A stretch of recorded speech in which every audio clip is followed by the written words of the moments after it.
Thank you for the one. Hi, Teresa. Yeah, we used to go up the Blackway. You got to sign up. Okay. My grandpa had a clay pigeon launcher at his house. Growing up, so we'd always, but having them two different directions is like really fun. Mine's like this big. Yeah, we need you to sign in for, as part of our minutes. Hi. Here, if you wouldn't mind. That I sounds know, nice. that's why I like Thank you. it's here, because like I used to have I my have homework. paperwork I can pull out and read. It's touchscreen.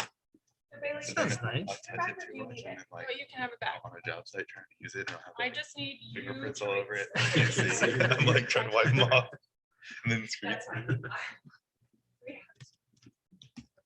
Issue, because I have. But my work computer's not Meeting is touchscreen. now so I'm streaming like, live on "Oh, YouTube. I like I try not to. So like I said, it blurs up and then I'm like, I don't know how to do that. My dad's trying to sell it. Yeah, YouTube now. I had trouble getting. We moved to Zoom.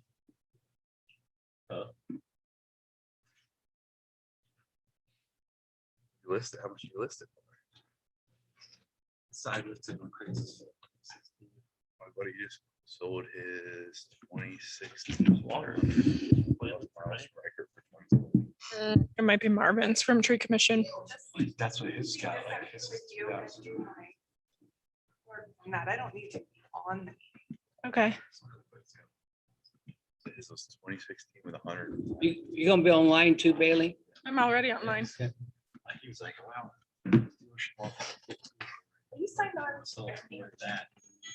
On here, I'm signed on as you. On mine, I'm signed on. Myself. So I had to sign on as him to start. You can send. Wouldn't let me. Because I had. Forward, Yes. and you do, like, I was calling him. I'm like, I don't know. he literally took his Carvana told him to give him like 22 and he took the regular. He was like,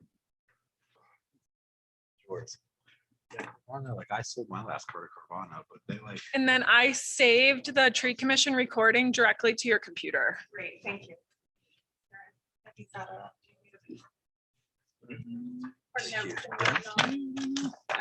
Andrea had a lease on that Kia that she used to drive around. Black SUV. Yeah. Our lease was coming up, but we were so high over our miles, we were gonna owe like $6,000 or something crazy. And Carvana bought out the lease and it was like a couple grand on top of that, off top of our lease. Agenda or you just. So that's big time. Yeah, sure. You're all right.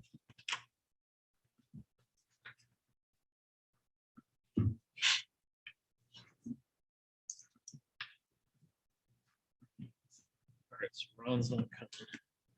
Oh, Ron's not coming. No, just use it now. No.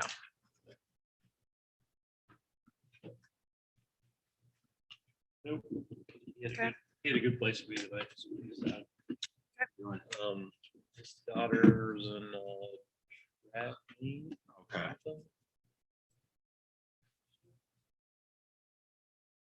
Yep. correct.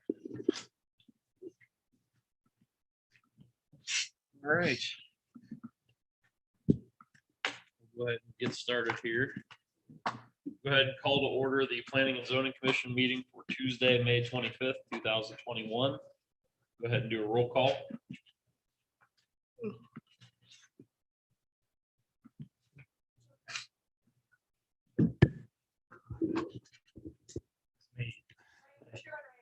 Here. Ron Day. Here. Here. Here. All right, we'll go ahead and do the Pledge of Allegiance.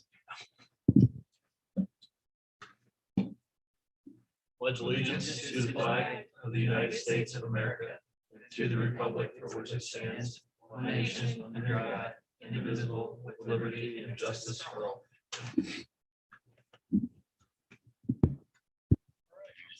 We'll go ahead and open up for public comment on matters not on the agenda tonight.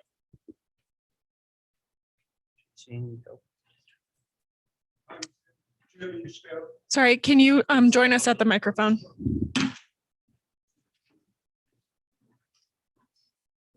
Jimmy Step from Leafy Dell Condos. We're here to emphasize that there are three points regarding the new apartment complex planned for Leafy Dell. We are from the condos that exist there. We'll be closest to the apartment construction. We have three concerns: safety of our access road. There are 180 parking spots in the apartment complex. Our existing access appears to be primary for entrance and exit from the complex. We plan to stop that. We don't intend that our road be used for apartment access. We're concerned about safety because of the traffic.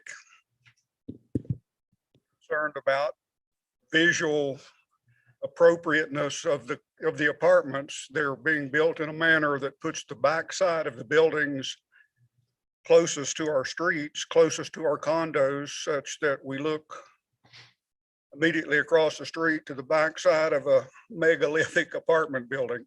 Now, I understand they own the property. They have the right to build as they see fit, but we would like to, if it is legal and within the power of the zoning board or city in any way, to get maximum setback from the highway, from the roadway, not a highway, but from the access roadway, our roadway, and possibly a noise abatement fence, since these apartments have industrial size air conditioners all along the back, which is what we'll see. So a noise abatement fence would seem to be appropriate. Now, we understand that the zoning is done and the apartments will be there. We're just trying to get the best deal we can arrange from that point on. And thank you for listening. Thank you. I appreciate it. I know that at this point, we've taken comment on that previously, and I know we'll probably get more going forward. Staff will look into it and do everything by the book.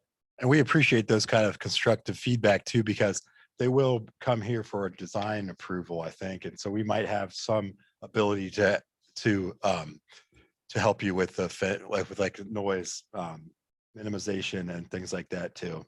So that's constructive input right there. So we really do appreciate that.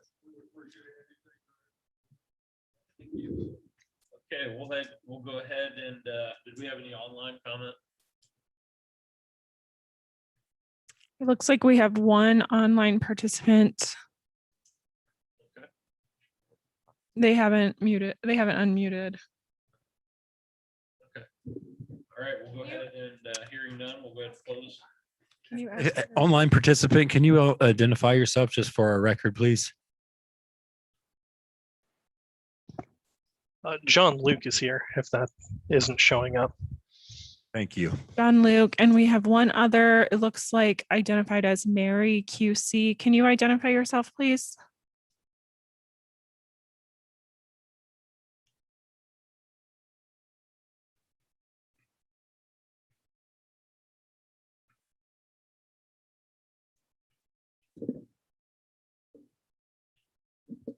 Yeah, we're not getting anything. Okay, can you hear it now? Yep. Okay, it's Mary Queen Cool, and I'm another owner of one of the condos. And I thought you had us muted, but that wasn't the case. So if you're still open for public comment, I've got a few questions I'd like to ask.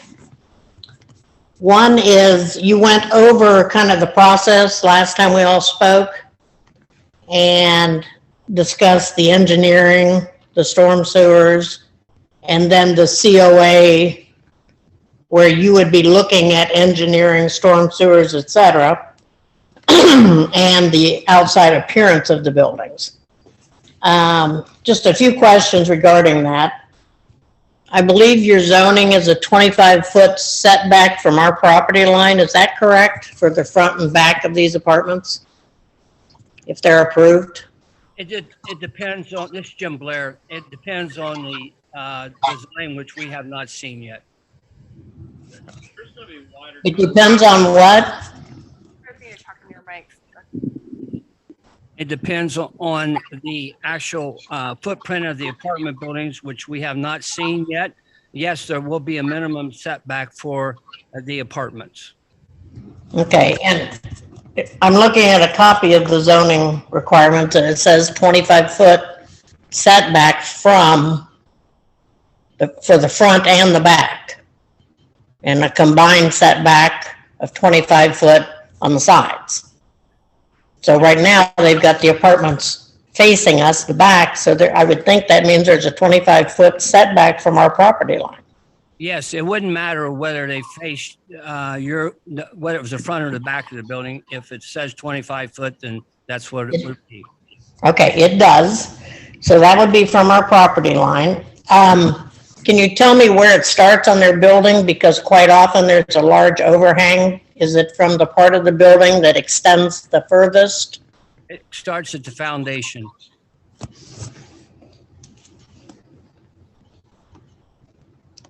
Okay.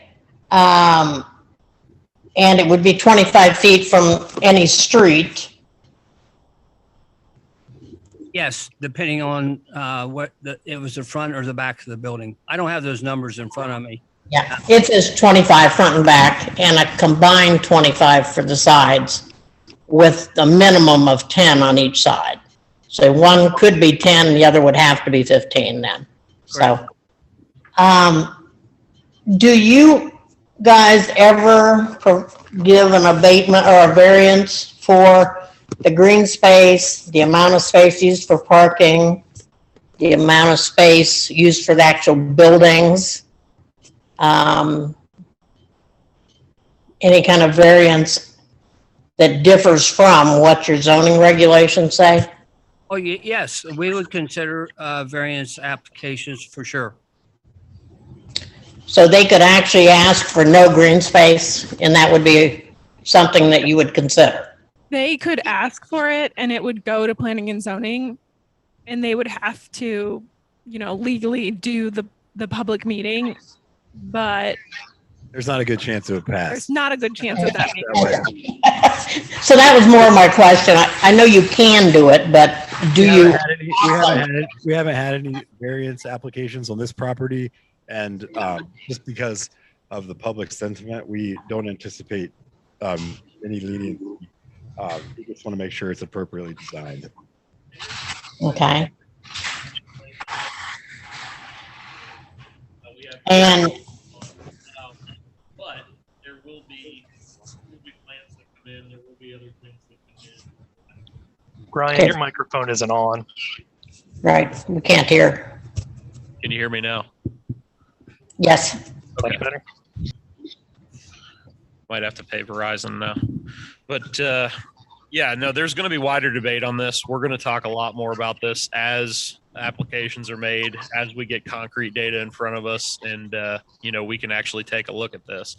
Obviously, there's going to be a lot more. I know that you had at your HOA meeting, I know you had conversations with the developer. I think you may have had more in front of you than we have at this point. So once we get the applications and can take a look at them, those will come through. They're obviously, any developer is going to ask for whatever they can ask for, and that'll be up for public debate. And we'll definitely take a look at it at that point. But with this process versus other processes that the village has done, this is more painting inside the lines and, just taking the building they want and coloring within our confines versus coming in with a completely new development, getting annexed, getting new zoning, things like that. So this is going to be more, you fall into our guidelines and, we can play ball type scenario than a real conversation and creativity. Okay. Have they applied for any permits or submitted anything to zoning yet? No. Not even a casual, hey, here's what we're thinking? They have done a preliminary, they've let us know preliminarily what they're thinking. They sent us a preliminary plan, which is what the condo association also has, but they have not formally submitted anything to zoning. Okay. When they do submit something to zoning, will that be made available to us, I assume? Yeah, that's all public record. Is there any way we will know that it's been submitted? It'll come up on our, just like tonight, if you get the emails. Oh, it won't. It won't come up on there till it's up for public. Yeah. When it comes up for COA, it'll be on there. Otherwise, it would just be a, Right. it'd be like a. It'll be Freedom of done- Information Act if they wanted to get. Yeah, they will have to, the first step, the property is already zoned. So that is an issue. The first step will be an application for a certificate of appropriateness. With that, the next step would be, we would anticipate at the same, it would be probably parallel, the engineering, which would require the stormwater runoff engineering, parking lot design, that type thing. And that has to go through an engineering review process, which takes quite a while, which they have to pay for our engineering review. Once the engineering was signed off on, then the COA, the next step would be to present the COA to the commissioners.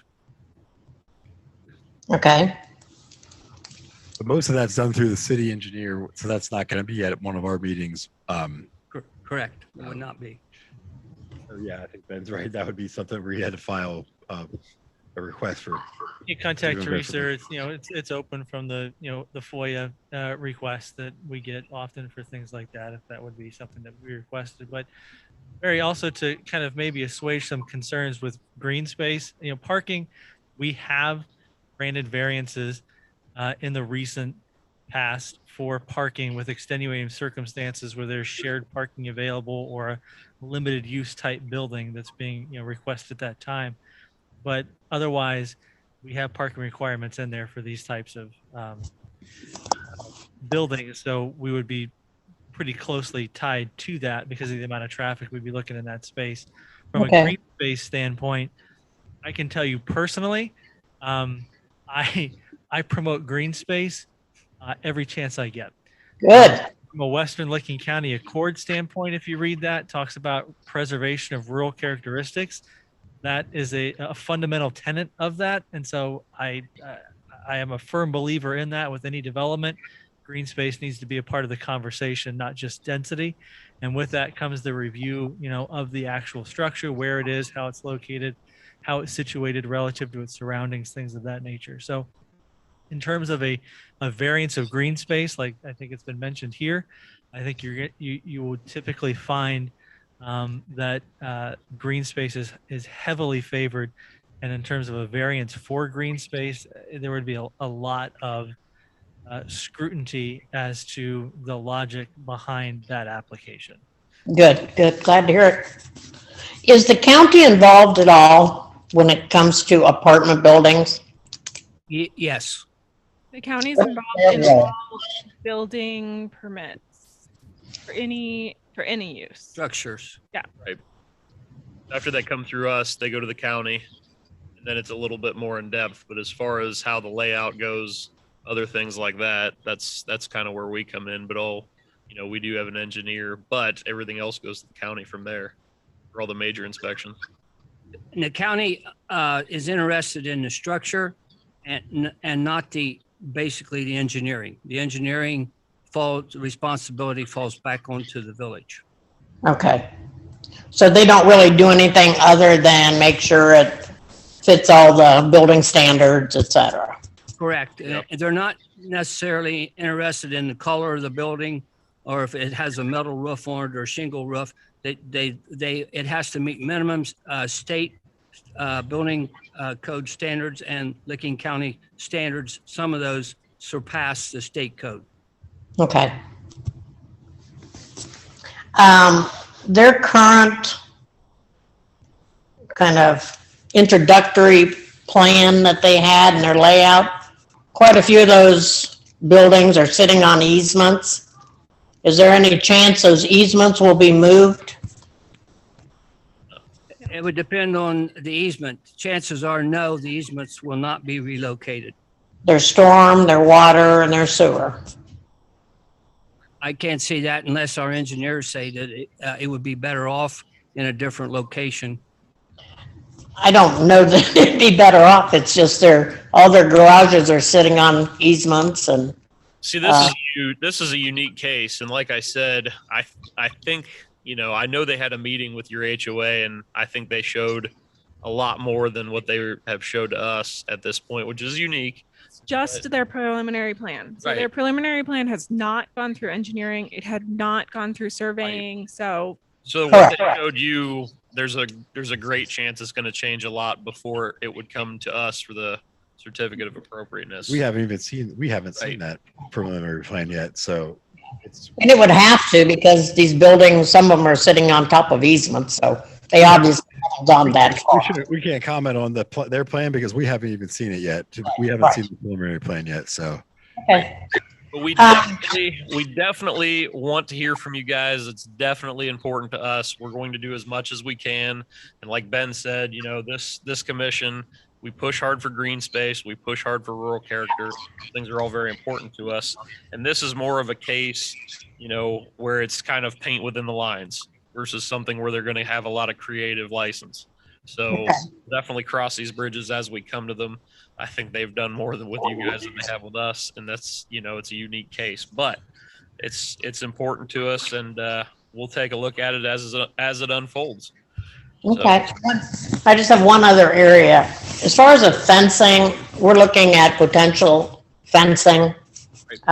We would like them to provide fencing, but you know, just in case, if we get a fencing permit through you, correct? It's like $100 for a multifamily fencing permit. We have a great new online program for that. Do what? We have a great new online process for that. And I saw that. So the question is, how long is that permit good for? Until wood prices come down, or It would be good for 1 year. 1 year? Okay. And we consider extensions depending on circumstances. Okay. Okay, that sounds good. And I believe you guys inspect post holes, but that's, okay. And it can be built on our lot line, property lines. Yes, it can be on the property line. Yeah. And I didn't see anything about restrictions on the type of fences or the height or anything like that. No, there is restrictions on fences. It cannot exceed 6 foot in height. And the finished side of the fence, irregardless of what style of fence it is, has to face outside. Mary, if you were to go to the village website and find where the link is for the codified ordinances, chapter 1185 covers fences specifically, and those requirements and some of the more finer details with respect to that, if you were interested. Okay, we will. Thank you. Alrighty, we were more interested in knowing how long a permit would last because the materials right now are so expensive, so. Right. Nope. It's a valid concern. I definitely appreciate you and your time and coming in here. I'm sure we'll hear more as we go on. I am sure you will too, but we really appreciate your comments and insight. All right. Thank you. Is there any other online comment on matters not on the agenda tonight? All right. Hearing none, we'll go ahead and close public comment and move on to the approval of the minutes from, we do all these all in one? The only absence was you on April 27th, I think. Yeah. So you can choose to approve them all in a block if you trust my word that Yeah. I didn't think that everybody else. that meeting didn't go very far. If you trust in 20 minutes. As the 20 minutes, So if you want to do them all in a block, you guys can. Let's do it. Okay, so we'll move to approve the minutes from April 13th, April 27th, May 6th, and May 11th, 2021. I'll move to approve in block. I'll second. Chairman Green, Yes. Jesse Koppel, Yes. John Merriman, Yes. and Lee. Yes. All right, we'll go ahead and move on to application 2021-214-Z, the zoning map amendment. Ryan, the gentleman that is representing it Yeah, Ben Voss, he's online, Okay, on Zoom. great. Jim or Bailey, if you could give us background on this, and then I'll let him go ahead and speak. This is an application for a parcel consisting of about 2.5 acres located on US 62. It is currently zoned as light manufacturing, and the applicant is requesting that it be rezoned for general community commercial 2. You guys are familiar with this applicant. We've heard some news from them. They have an interest in opening up a commercial retail store located on the property. So this rezoning would allow them to do that. The future land use map, which I've shown you an image of in the staff report, does identify this parcel as commercial. So a map amendment would coincide with the future plans of the area. Right now, the parcel is not being utilized and it has no structures on it, so it wouldn't change any existing use. I have nothing else to add other than staff recommends approval because it will generate some economic development in the village. So I will open it up to Mr. Voss for questions that you guys have. All right, great. Good evening. Can anybody hear me? Yep, we can hear you. Awesome. Thanks. Sorry I can't be there in person. My wife was called out of town, so I'm playing father tonight. So, but I'm glad to be here. Thank you for the time. And if there's any questions at all, I'm here to answer those. The owners, unfortunately, were out of town, scheduled for a nice 3-week long vacation. So I'm representing in their stead. All right. Any questions from you guys? My biggest thing I think was noted on the plat, which was the access easement that's listed on there. It's on the plat, essentially 0.7 acres, which allows access and utilities to be run to those parcels immediately behind, and then thereafter where some of that larger storage is.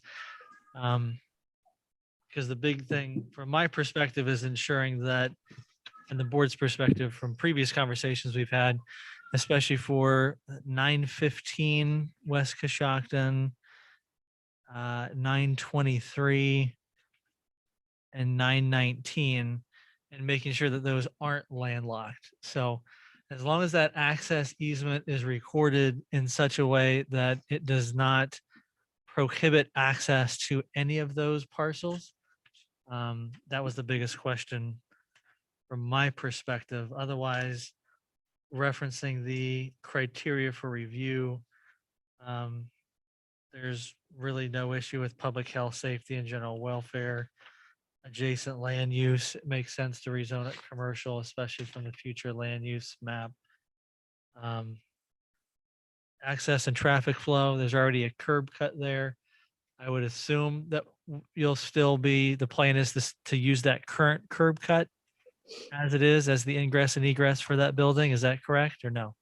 Yep, that's correct. Yeah, our current space planning works within the current curb cut and within the current easement restrictions as well. So we don't plan on having to do anything with the easement at this time. And there's no issue with allowing that cross parcel access to the properties behind? No, not in our mind at all. We can certainly document that for the township as much as you would require. That would be my only suggestion, is just to make sure that there isn't any restrictions to any of those parcels to ensure that there is just no potential of having those landlocked in any capacity. Certainly. Is the plan then to pave the entirety of that access easement all the way through, or just pave to the point where you need it and then just have it gravel or what have you thereafter? Yeah, paved to the point where we need it. Gravel probably for the most of the area. Even try to limit pavement and concrete in general. Even access to the warehouse space that we have planned, things like that. So that would be the current plan. Okay, we've had conversations about shared use driveways recently. And so is there any plan to have any kind of written agreement with respect to co-maintenance of that space with those other property owners, or is it wholly going to be ACE's responsibility to keep that up and maintain? We have not, I should say, I have not had that conversation as far as a shared drive, but I can certainly bring that up with ownership and discuss that.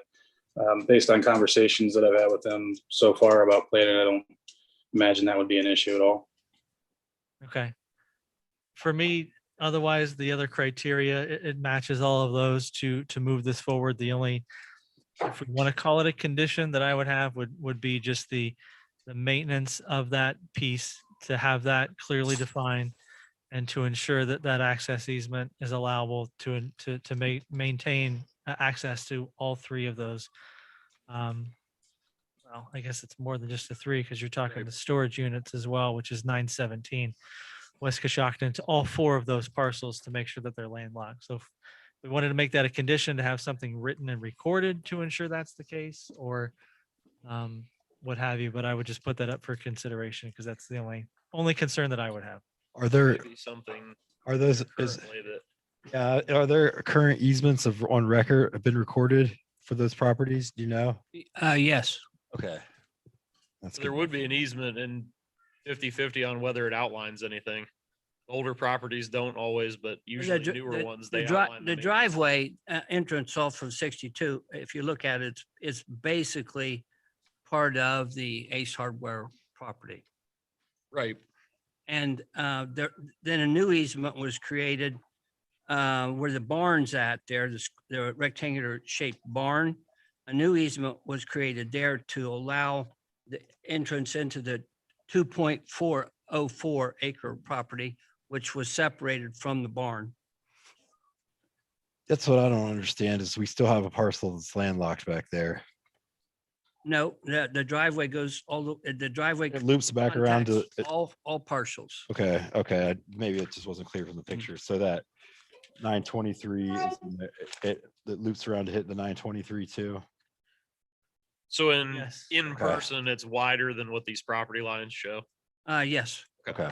And if you see the dashed line, that if you look at the 2.491 acres, if you see the dashed line that barely clips the back corner of it, and it goes across the 2.4 acres, and then it goes straight through the middle of the 4.0 acres.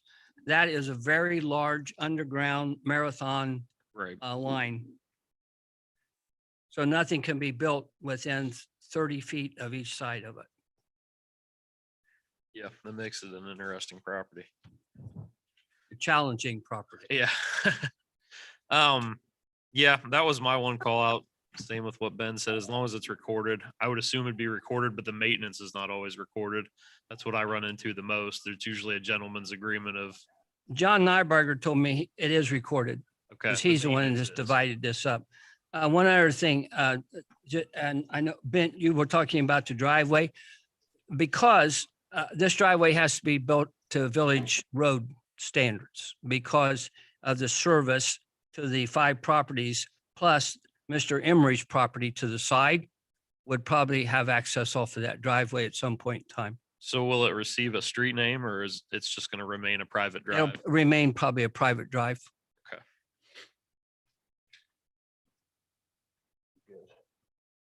So is the recommendation, are we comfortable with the fact that it's recorded as it is, or do we want to ask for something else above and beyond with respect? I would make it conditional because we want to make sure that it's in there. If we find later on that it is, that it can be removed. Does the fact that it's recorded solidify it? Is that? good? Yes, I mean, the Easement. main We're easement. talking about the is- easement. It's been recorded. We verified that. I'm just verifying what John Nyberger told me. He personally had it recorded. So, Yeah, I'd prefer to check on the recording, make sure that it is. It's- Can you Have- can you do a search that quick? It's one thing if we They show have, easements. Additional with- They show it's one thing to easements on have storage lockers in the back and landscape Okay. businesses, Good idea, it's easier to Teresa. work back and forth, but when you're gonna have a concrete commercial store in there with a lot of traffic in and out, that becomes a different animal. If it's on record to me, I don't think, and she's gonna look it up on. Yeah, if it's I'm good with if it's that. on record, I'm good with it. He says the service agreement's on record too.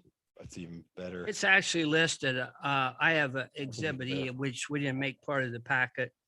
And it's together with the 0.699 acre ingress egress and utility easement, and together with the rights to use such easement as easement is recorded in instrument number.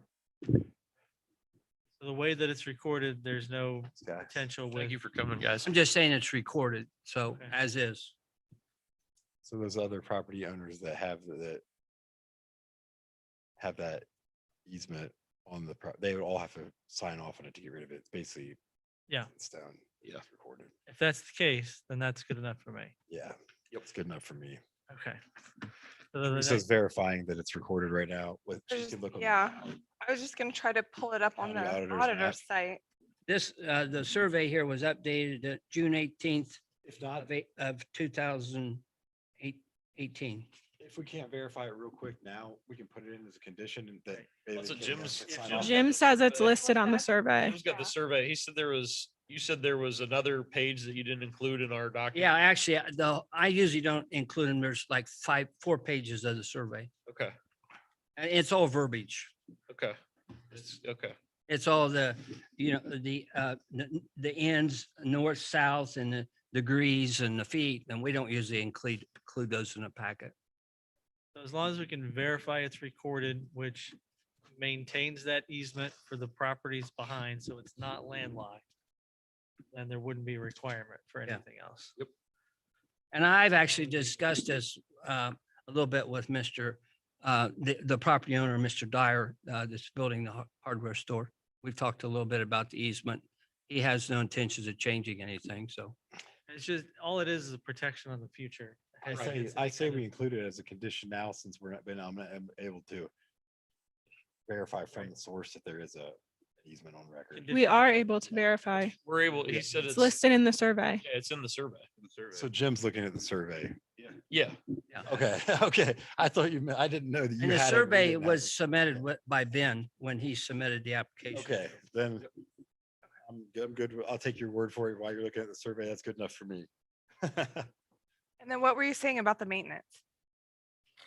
Just when we talked about shared driveways and the Upkeep of the shared driveway. maintenance responsibility of all included parties, but that sounds like it's maybe more civil at that point, because right now the maintenance lies wholly on ACE, since they are the one that And he's going That's to be, recorded easement sometime. lies on, so and it he's would going to be paying for a new road, it would basically. be incumbent on them to The reach length out of to his the other property owners to have some kind of joint maintenance agreement, since it's going to be used by others. That's agree. not something. Which that- to Ryan's point can be recorded That can be also. recorded. Um, They can record And that. that's up to him to establish that with the other property owners. Yeah. Depending on what loans you get. I mean, I've run into that for loans too, where they require some sort of, I don't know if we make Saying that. he a has to you wouldn't pave the have whole that thing? here. but- could- I mean, we can. He has to I pave it. wouldn't make that condition. Yeah, it has to be, it'll be built The other to property Johnstown owners. road standards.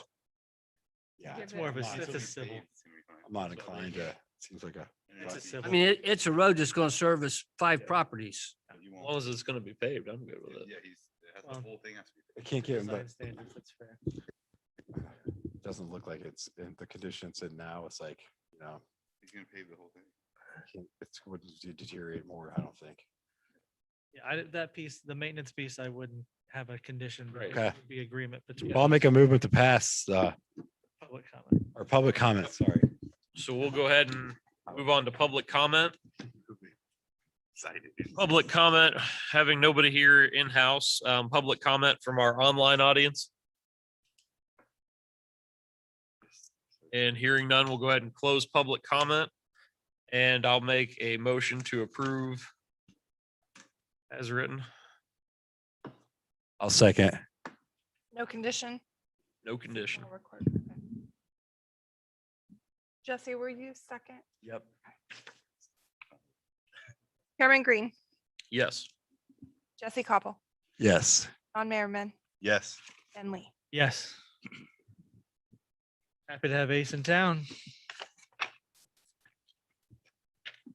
We have them in town right now.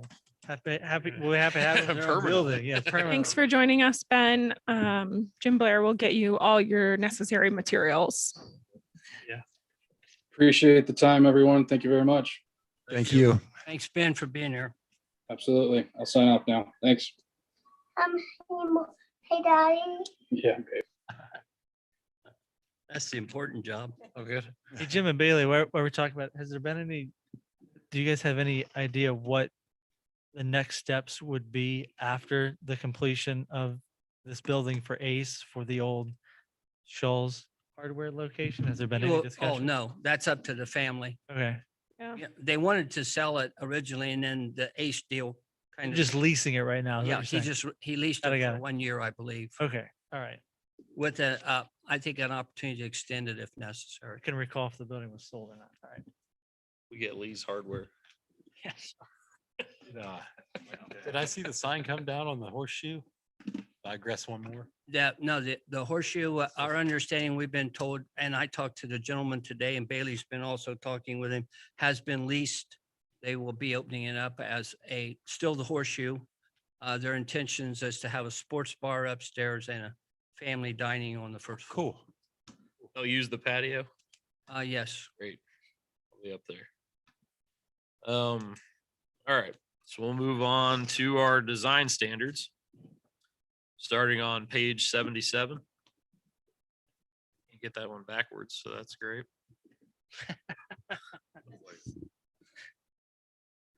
Kim Littleton is on the call. Hi, Kim. Hello, everyone. All right. So we're talking about bicycle parking. Any comments for page 77? I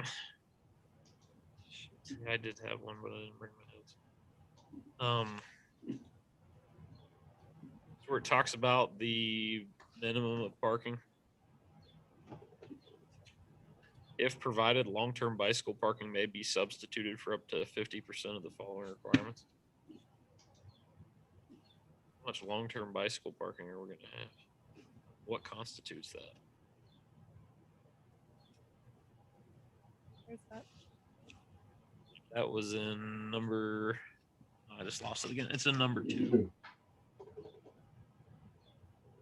And that one, and then I had where it was talking about shower space. So that was interesting. Require people to have a shower space. If they have bicycle parking. Yeah, this would be longer than a 24-hour period. Like if somebody was at a residence or something and in an apartment building, and they would park their bike there for a week or so. So you're saying if you do long-term bike parking, you don't have to do some of or half of the things in number 3. Right.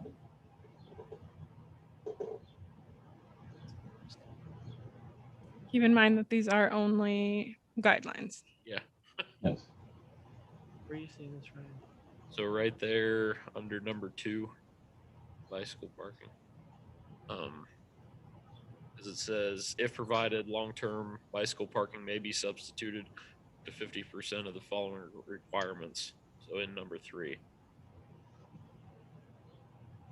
If you offer them long-term parking, which he said starts at 24-hour parking, you don't have to do some of these things here.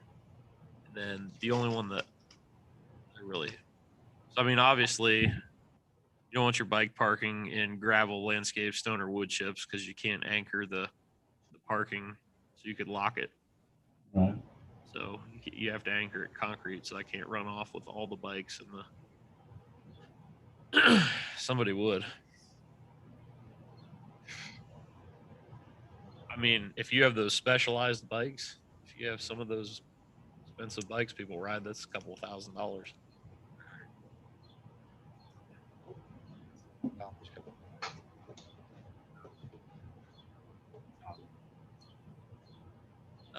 But then it says at the bottom, shower and change facilities are to be provided at workplaces with 1 facility per gender for every 25 bicycle parking spaces on site. So you're gonna require people to have I'm not sure if I'm on board with that. shower space. Yeah, that's what I said. But if you have overnight parking for your bicycles, you don't have to do that. But that's why I just thought it was kind of an odd thing.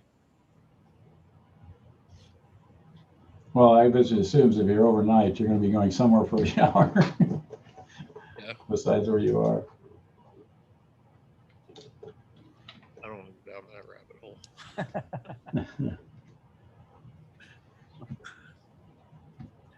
You can lead that conversation. Do we want to require bicycle parking? I don't. I mean, if I rode a bike to work, I would need a shower space before I could work with anybody, especially today. But, you know, can't require it. Most people who ride a bike every day are actually athletic, so they don't need. I mean, Like student housing on here? I didn't see that, but I've never seen that required anywhere, Yeah. anytime. that's I mean, fine. if you choose to ride a bicycle to a long distance to work and going to be there all day or even overnight, I guess it's up to you to figure it out. Right. It would be called being a responsible adult. Yeah. I don't, numbers, in my opinion, I think we can strike number 7. Yeah, I do too. All right. Wait, strike number 7. Yeah. Number 7 as in bullet point number 7, because bicycle parking is Number 7 under 3. Oh, I see. not the whole bicycle parking section. No. 3. Shower, just the shower Three, one. 7 is A Question. A37. Right there, that VI.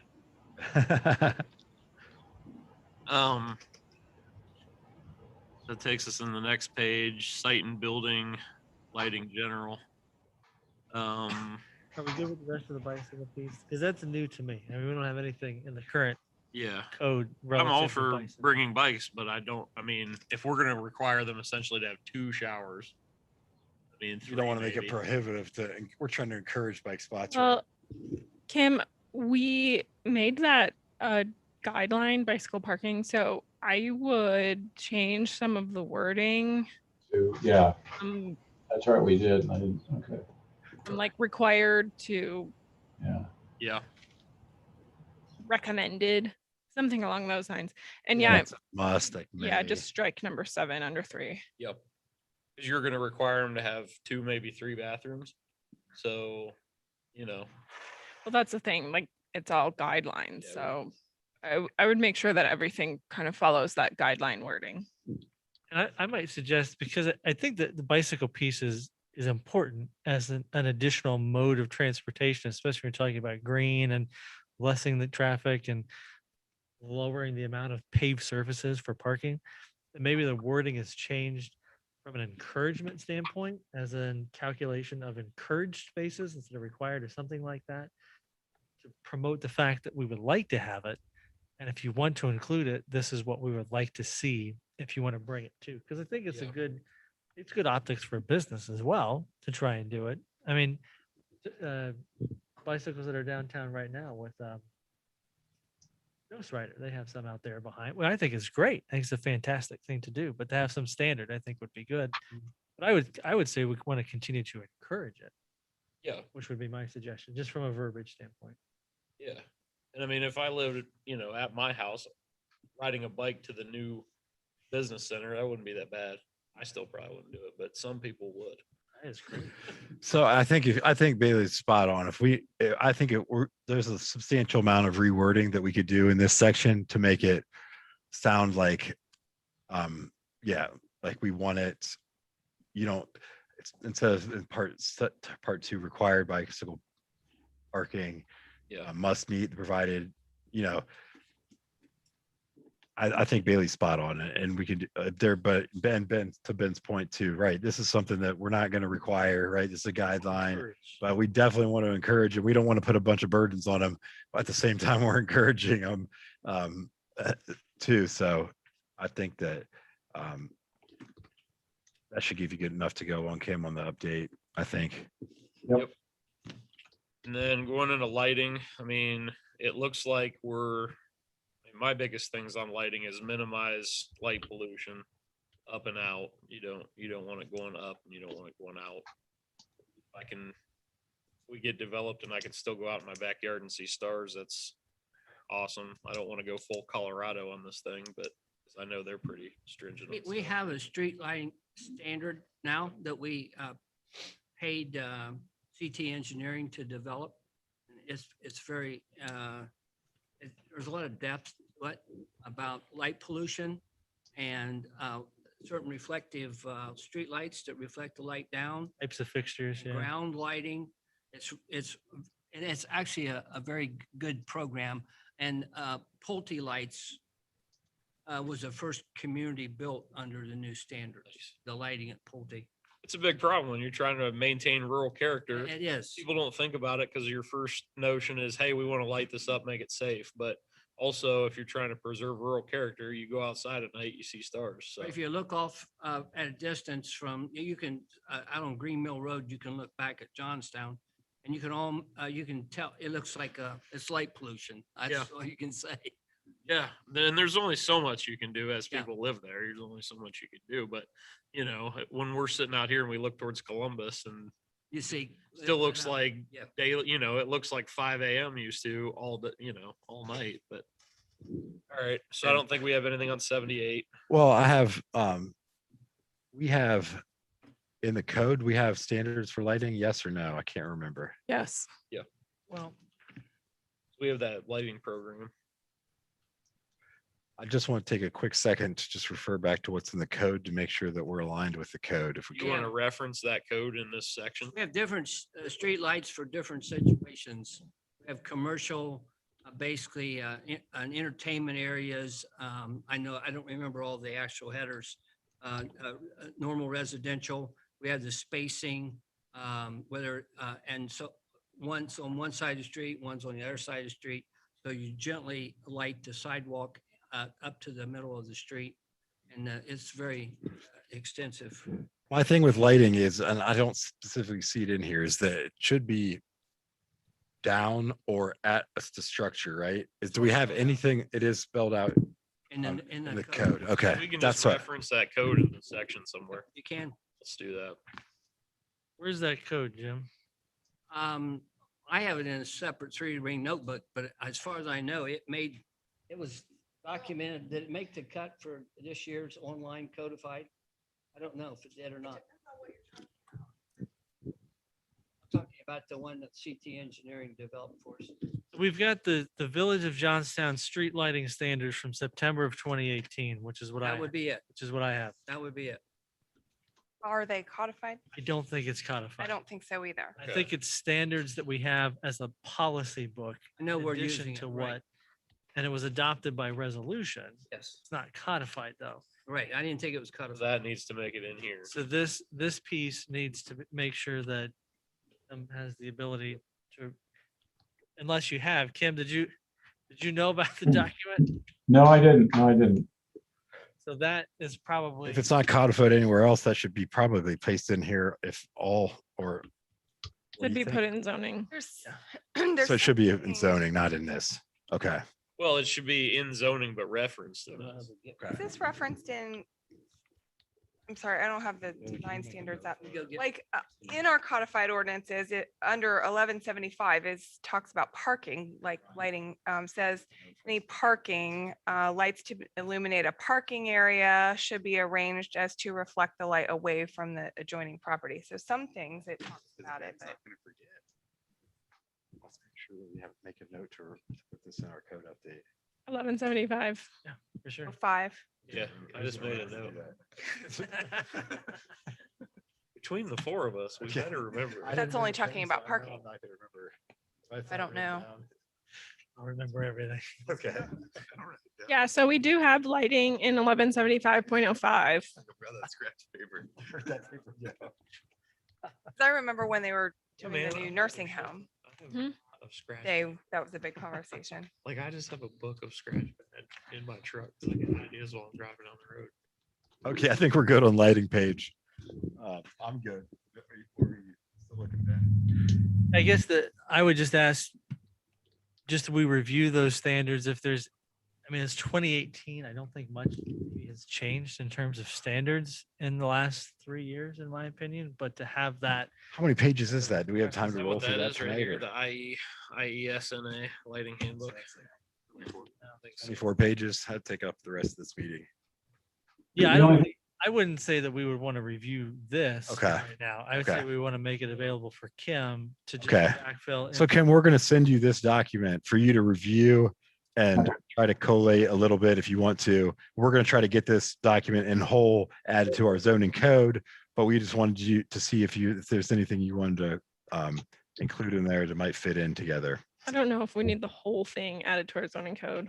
Well, we're gonna talk about that later. We don't add basically. the whole, water and sewer design Yeah, we standards don't- booklet to I'm our. not gonna add the Okay, whole okay. thing, but I want to make sure Here- the spirit of it is in there. I want to drive.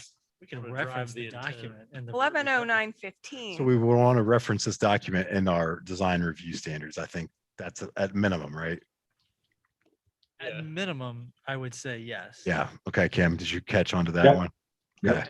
Because We're- very much like the ADA requirements for sidewalk, that could change to 5.5 feet or 6, which is why generally we just reference ADA requirements. As long as we reference village lighting standard in that Yeah. document, the document may be. I completely agree because I hate to copy things and it changes one place. It has to change, never changes both places. So I think you're right. At a minimum, so.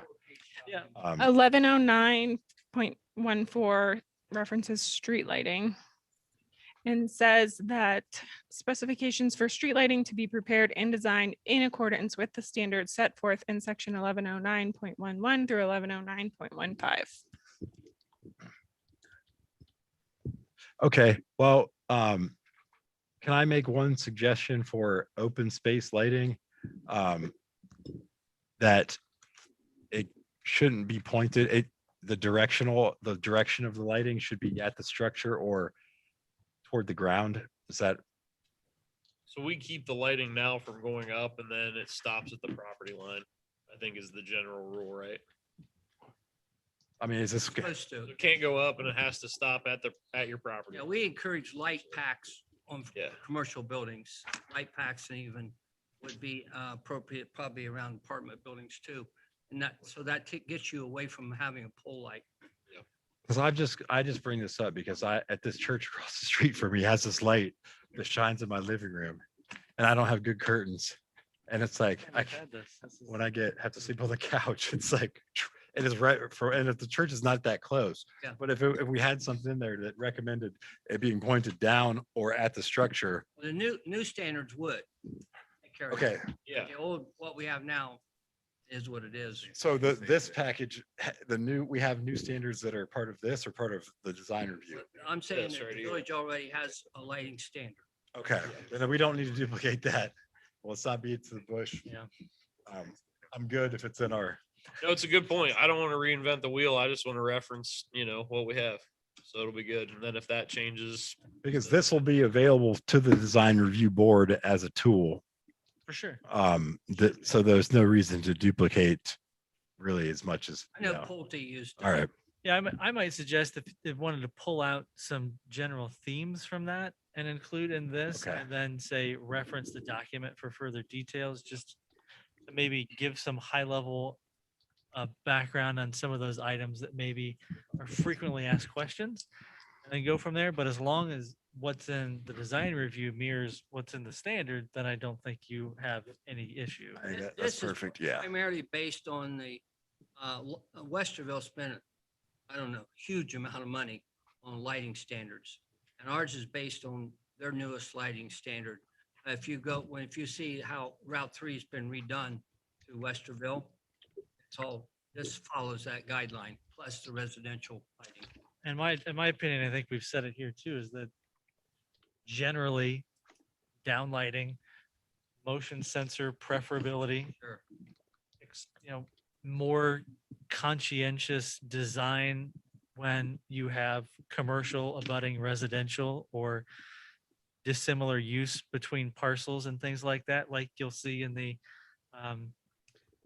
residential, commercial corridor, down from the branch off of downtown, where you've got business and residential that are mixed, which is where we've had some of those complaints. Yeah. So I'd say those are probably the general themes that if it's not expressed in that document, those are just ones that we'd want to make standards in the design. and I mean, on 79 here, it's, the spirit of that is in here. It says lighting in open spaces shall be designed to illuminate pedestrian paths, limit glare into adjacent properties and surrounding neighborhoods, like we were talking about, minimize glare directly to the sky, and then it references a subsection there. General illumination of large areas and landscaping shall not be allowed. For example, using fixtures with flood type distribution to illuminate rows or clusters of trees. It's not going to be going out. Illumination of individual landscape elements shall be limited to 2,000 lumens. So right there, we're telling you how bright and what direction. Metric So, is good. It's measurable, so it's enforceable. yeah.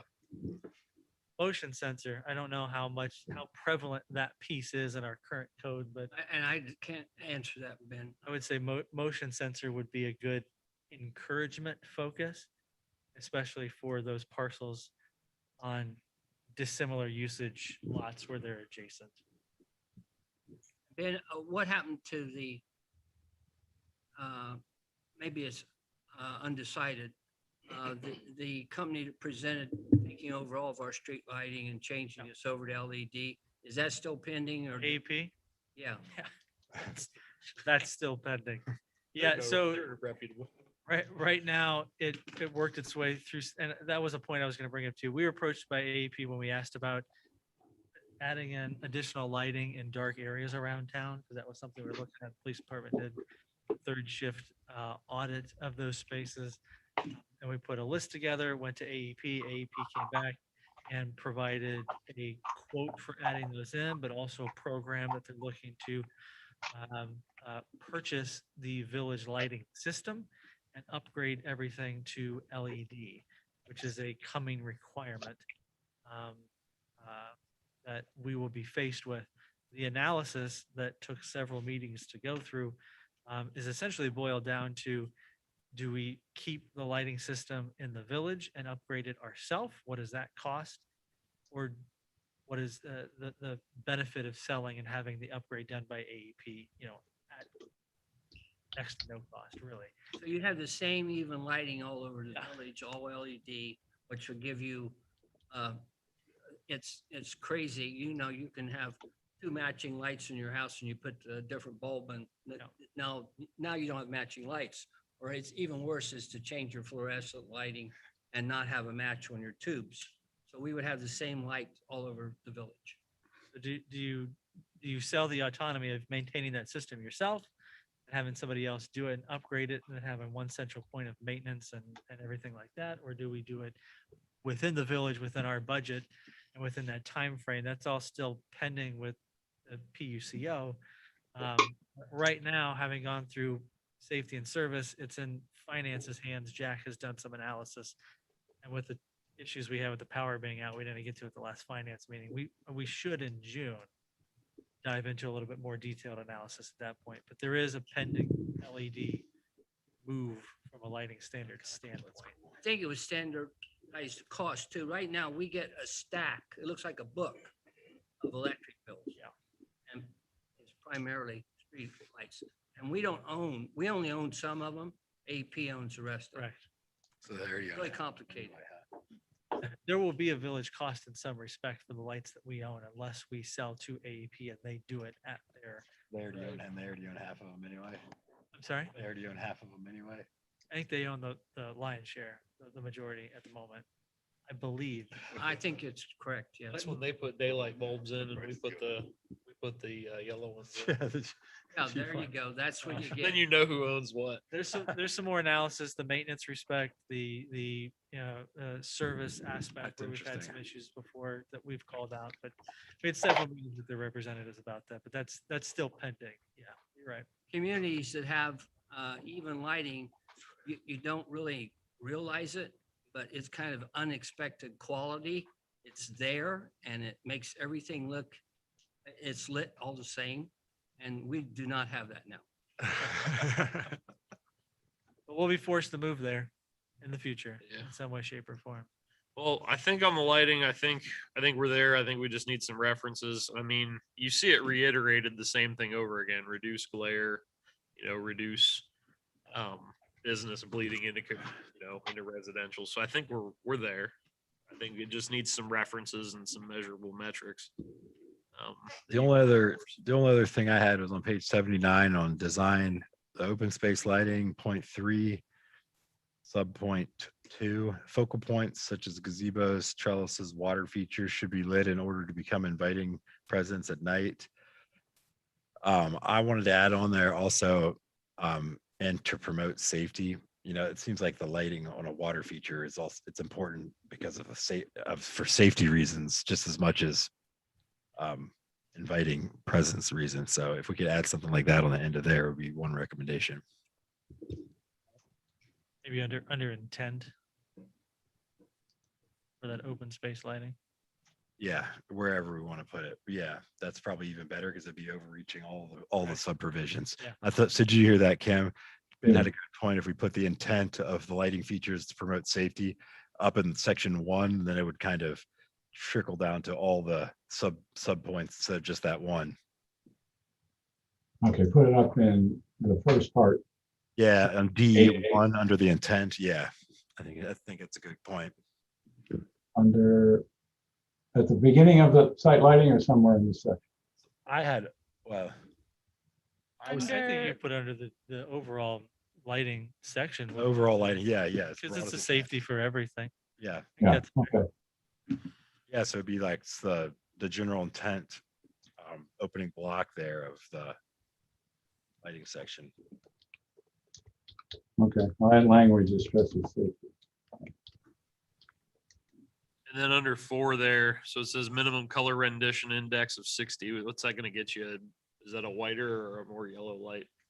I have no clue. The lower it goes, the more yellow it goes, but I'm not sure either. I don't know. I think there's a chart in the book there. Yeah. Call. You see that? Right there under on 79, 3, 4. Lamps should Oh, I provide a see. minimum color rendition index of 60. I have no idea off the top of my head how white or yellow that's going to be, but Yeah, and a lot of it has to do with the measurements of the looms too. So, right. you know. That probably goes along with what AEP is talking about, that whole deal. Color rendition index. I don't know what that is. It's my ACT prep word of the day.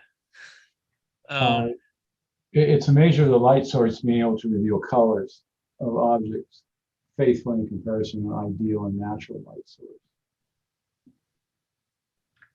Is that an important guideline to have listed? Well, I mean, it's not critical or important, but what it is, it basically, it's instead of shining any ordinary light on it, you shine one that has one that'll make the light reflect the true colors that are there, instead of like greens or blues and that kind of thing. So that, it's a natural color. It's not critical, but in landscape design, quite often they try and do that. So If that number's higher, I'm guessing it's a more expensive light. Lower is a cheaper, yellower light, I'm guessing. yeah, fluorescent lights range from about 50 for the basic types up to 98 for the best multi-phosphor type. So yeah, the higher the rating, the CRI, the more it is, the more true it is to the color. So is that a high enough number to get us a pretty decent light for the look? Yeah. we're trying to Yeah, achieve? it is.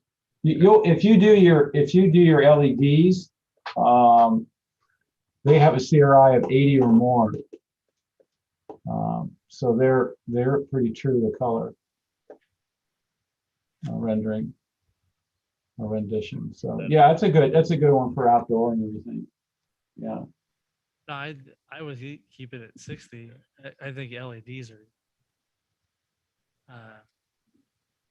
Well, if we're talking about. I'm saying it seems like if you beef it up, you're gonna make sure you get a nice light.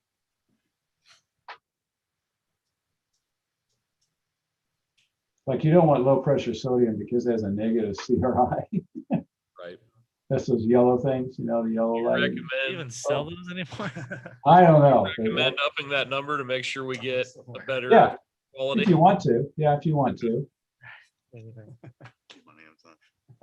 don't know if they do low pressure sodium. Well, I'm saying if you want to make sure you get a better quality light, you can up it. I just don't have any to balance it against. I know. I wish Ron was here because I have no clue what these lights are. So He's saying LED is, you're saying LED starts at like 70 and 80, 80 or more. 80 or more. I mean, I have no problem going to 80. I mean, if everything's gonna move to LED and we're looking for uniformity, then That's a good point. That's what I'm logic- saying. Yeah. dictate that you would want to make it LED. Okay, well, let's make it the lowest LED standard of 80 then, because we wanted to match what Yeah. what potentially is coming for the city lights. I think that's a good point.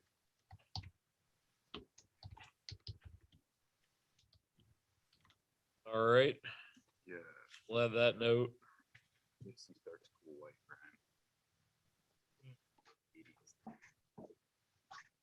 Daylight. Well, the daylight bulbs like you buy at Home Depot, 90 called. they're great until you live in an old house with messed up walls. Excellent. It You is. gotta buy, you have to paint with eggshell and you have to get yellow lights. That's the secret. Boy, good. 96, my cat, where excellent starts. All right, so we're upping it to 80. Got it. Thank you, Kim. Mhm. All right, so on page 80, excellent segue. I mean, does that make sense to you, Bailey?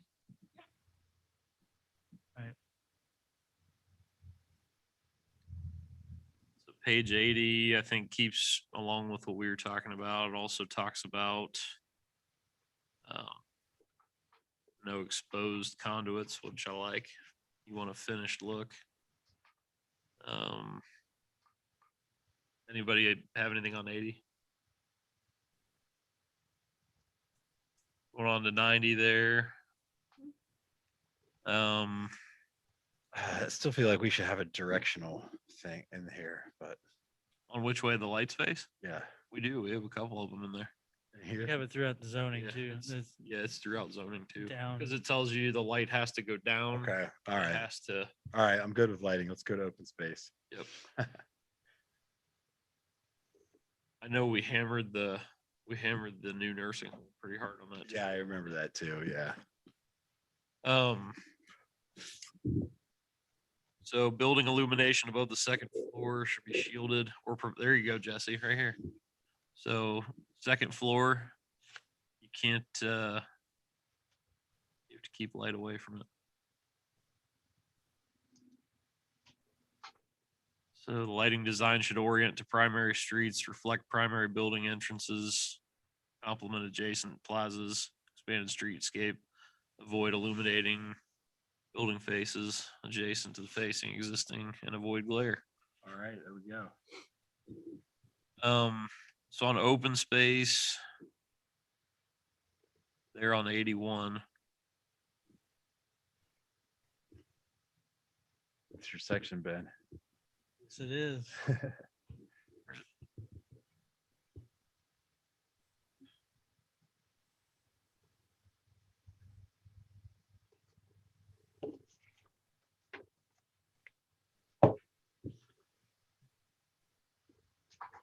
Complement but not replace existing public parks that have historically served the surrounding neighborhoods. I like that one.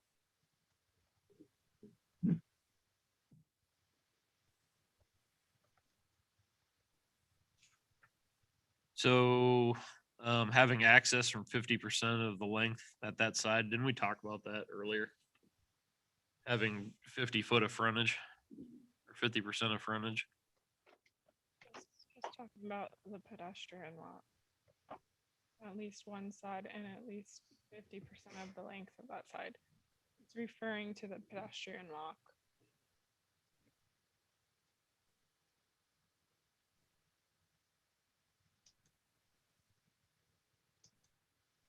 We won't get that over behind Wits back there, will we?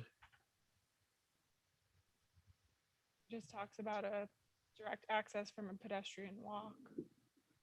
So, yeah. You can direct access it from a pedestrian walk on 62 and from Fox Drive.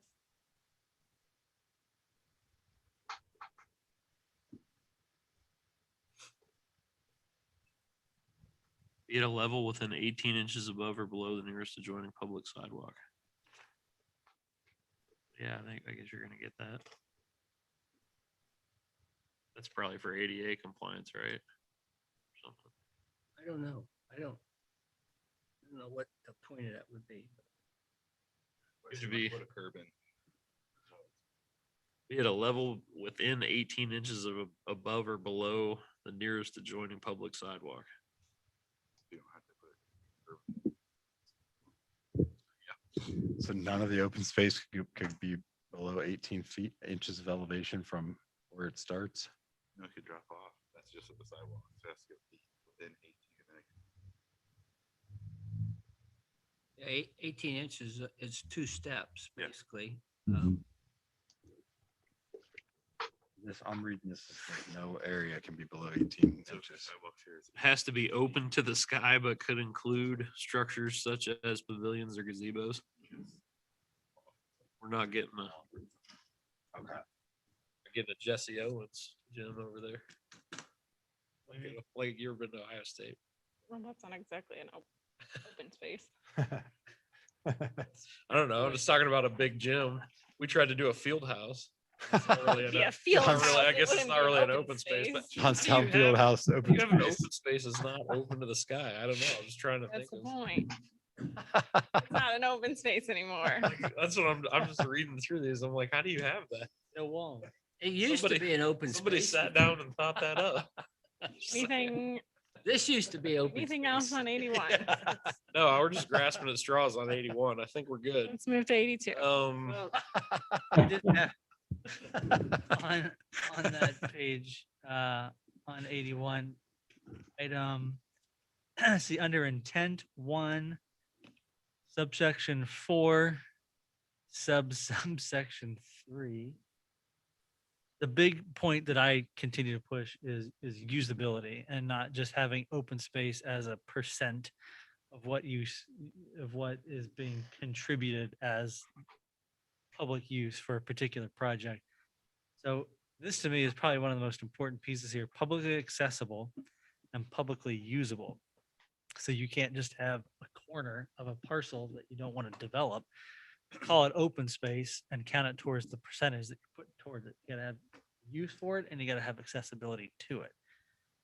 So to that end, I would also add on here, if we wanted to make sure that it is, if we feel like it is within the publicly usable verbiage, or if we also wanted to expressly put in handicap accessibility. I thought that too.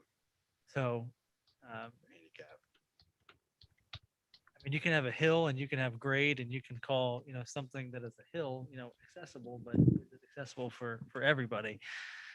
Very much like wanna- you've got ramps and wheelchair access to buildings that are above grade. Some kind of handicap accessibility to this open space as well, be it a sidewalk that maybe is an ingress to. You'd want a sidewalk. Green space. Sidewalk has like switchbacks on it. So you don't just want a sidewalk, but Sure, but something that promotes handicap accessibility to an I open. could only think of 2 spots in town where you're really gonna have a hill that would prohibit it. So I'm picturing this proposed development for that been like, for example, where they gave us they proposed that little pie that's in a wetlands kind of, it's like, okay, I've hiked back there since then and it's all muddy and it's not really usable. So just using that as a picture, what language could we use to, encourage that to be, a space like that to be usable? If we had a sidewalk through back there or in an area, it would automatically almost become usable, right? I think it further solidifies that Handicap access is one way to get there pretty easily. you've got. Is that too limiting? I'm not sure. I think you got to make sure that, if it's a hill, if it's on a hill, let me say use Rolling Meadows Park, for example, right? If you don't have that sidewalk there, parking, the park is still there, the shelter is still there, the playground is still there. Very much like it's the accessibility from the back. I mean, you're walking up a massive grade. Without the sidewalk, it would still be publicly accessible and publicly usable, but it wouldn't be handicap accessible because you don't have that sidewalk that gives you the ability to get there. The shelter house at the trailhead, which is why we're putting in the sidewalk there, is it's publicly accessible and publicly usable, but not by wheelchair. So it's not wheelchair handicap accessible in that respect without a sidewalk. So I think it better defines the publicly usable aspect of I like it. I think I'm Yeah. for it. I'm for it. We'll add it. But Okay. it gives some leeway and some creativity maybe as to Yeah. how you get there. It's an easy way to get to the point where I'm trying to get to too, I think. Yeah, it broadens the end use and the ability. And I mean, I think it's always nice to have your facilities to be handicap accessible too, just for that portion of the population. There's some things you just cannot make ADA compliant. Right. I mean, there is certain situations, and if it becomes an issue, then you have to do like a workaround with another chair lift or something like that. And to that end, I think it's important why it's in the intent is because that's your foundation. And Right, then that's if what you there's- want to do, but you can't. If there's a variation for one reason or another, you can at least deviate based off of a certain set of circumstances. Yeah. I really like that, yeah. Let's put that in for intent, Kim. I think I really like that one. I was thinking the same with handicap. I was thinking the same thing too. Mhm. So I'm glad you brought that up, Ben. All right. I'm done with 81.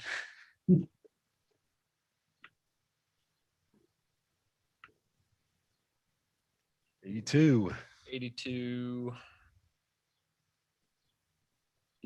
So we do reference the comprehensive plan, the Greenway Master Plan from 2017.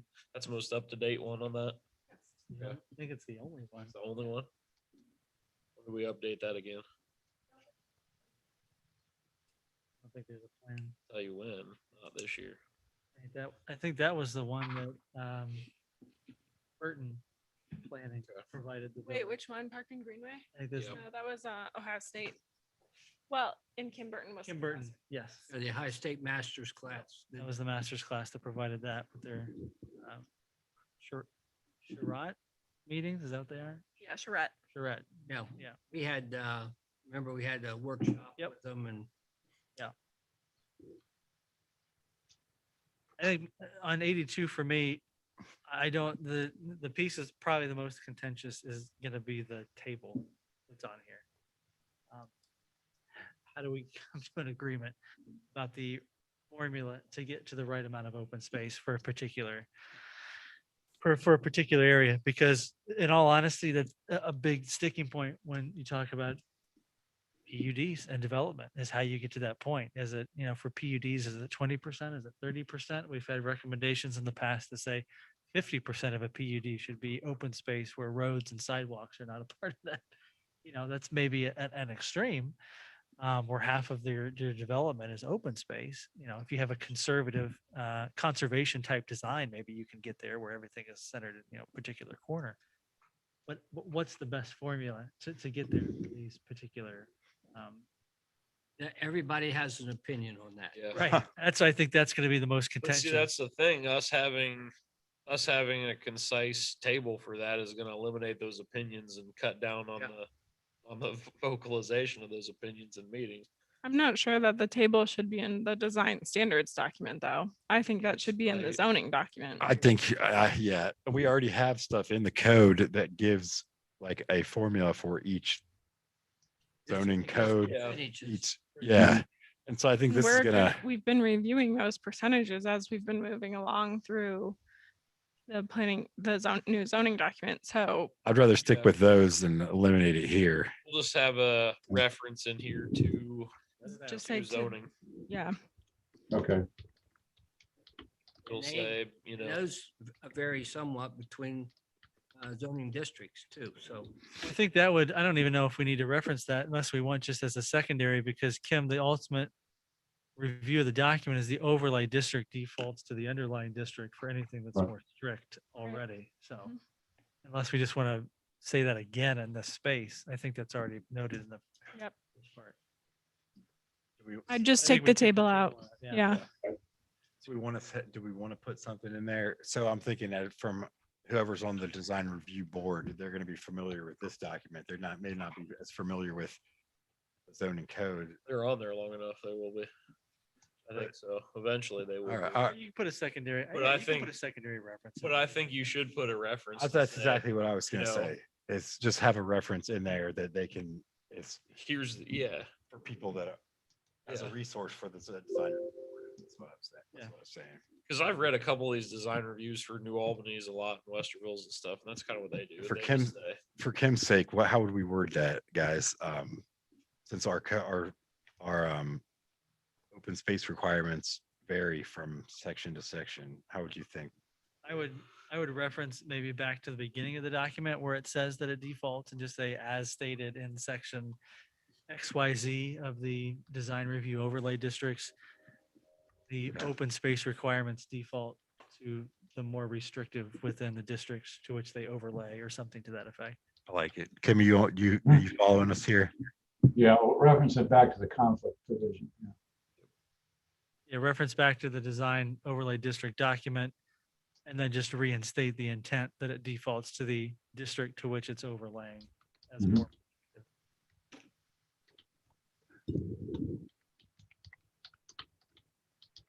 Actually, it's the most, whichever one's the most stringent. That's correct. Pages. I know, right? That's what I was just looking at. 3 pages. Anything for 83? Kim and I were just starting to become friends now. So 83 talks about sidewalks here. It says it wants them to surpass the city minimum standards. We're setting up the minimum standards.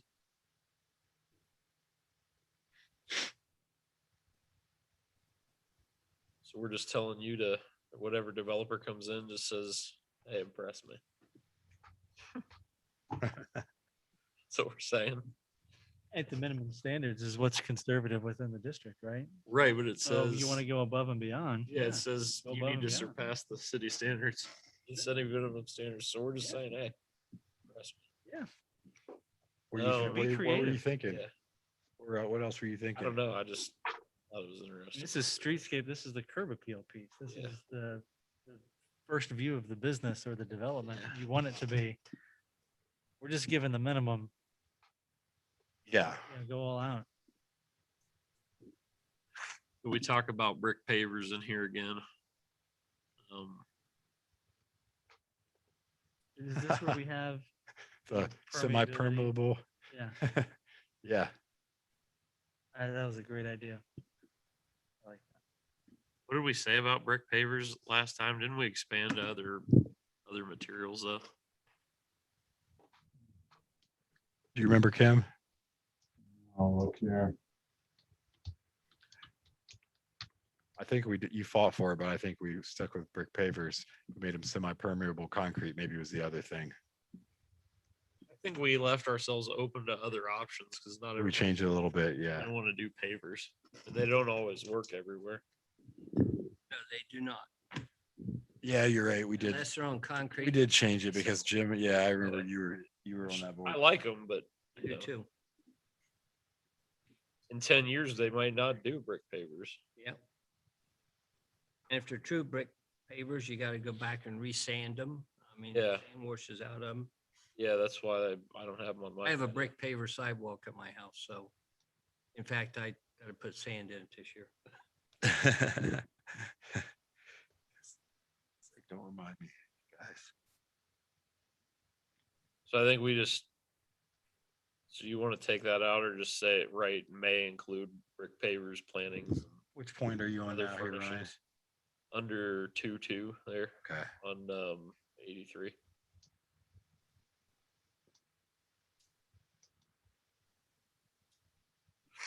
I'd say May. Just say may include brick pavers, plantings, We'll move it to a guideline. site furnishings. Yeah, Well, no, you want the open space to incorporate. It's want just what something it's there. Incorporated with. I want something there. I just don't want it to be. Big concrete slab. You don't have to do brick pavers if you have a better idea. You add in May. I think that's fine. Yeah. You could just do concrete. You could do. What would the concrete be? Yeah. There's a good representative on page 82. Kind of shows you what you can do with combination of concrete and now those bricks are laid in mortar on that picture.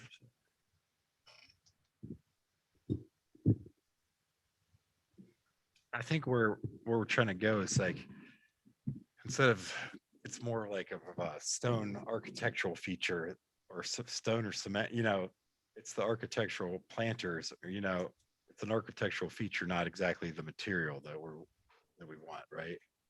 Yeah. Yeah, you want That's what I'm kind of trying to think of. I don't have a good term but I think we should come with a term that we could include.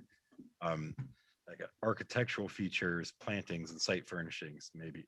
you could have a different, you could have buildings and things in the area and there's no brick in there. And then all of a sudden you have brick pavers and you're like, why? So when you could have done something that looked a lot cooler. I don't know, you guys have a better term than architectural features, or just delete it out, or what's our thinking? If you walk through Tanger Shopping Center, you see everything. I mean, Kim, you got any ideas for us on wording here, where we're trying to go with this? Well, I think you want to avoid the stamped version.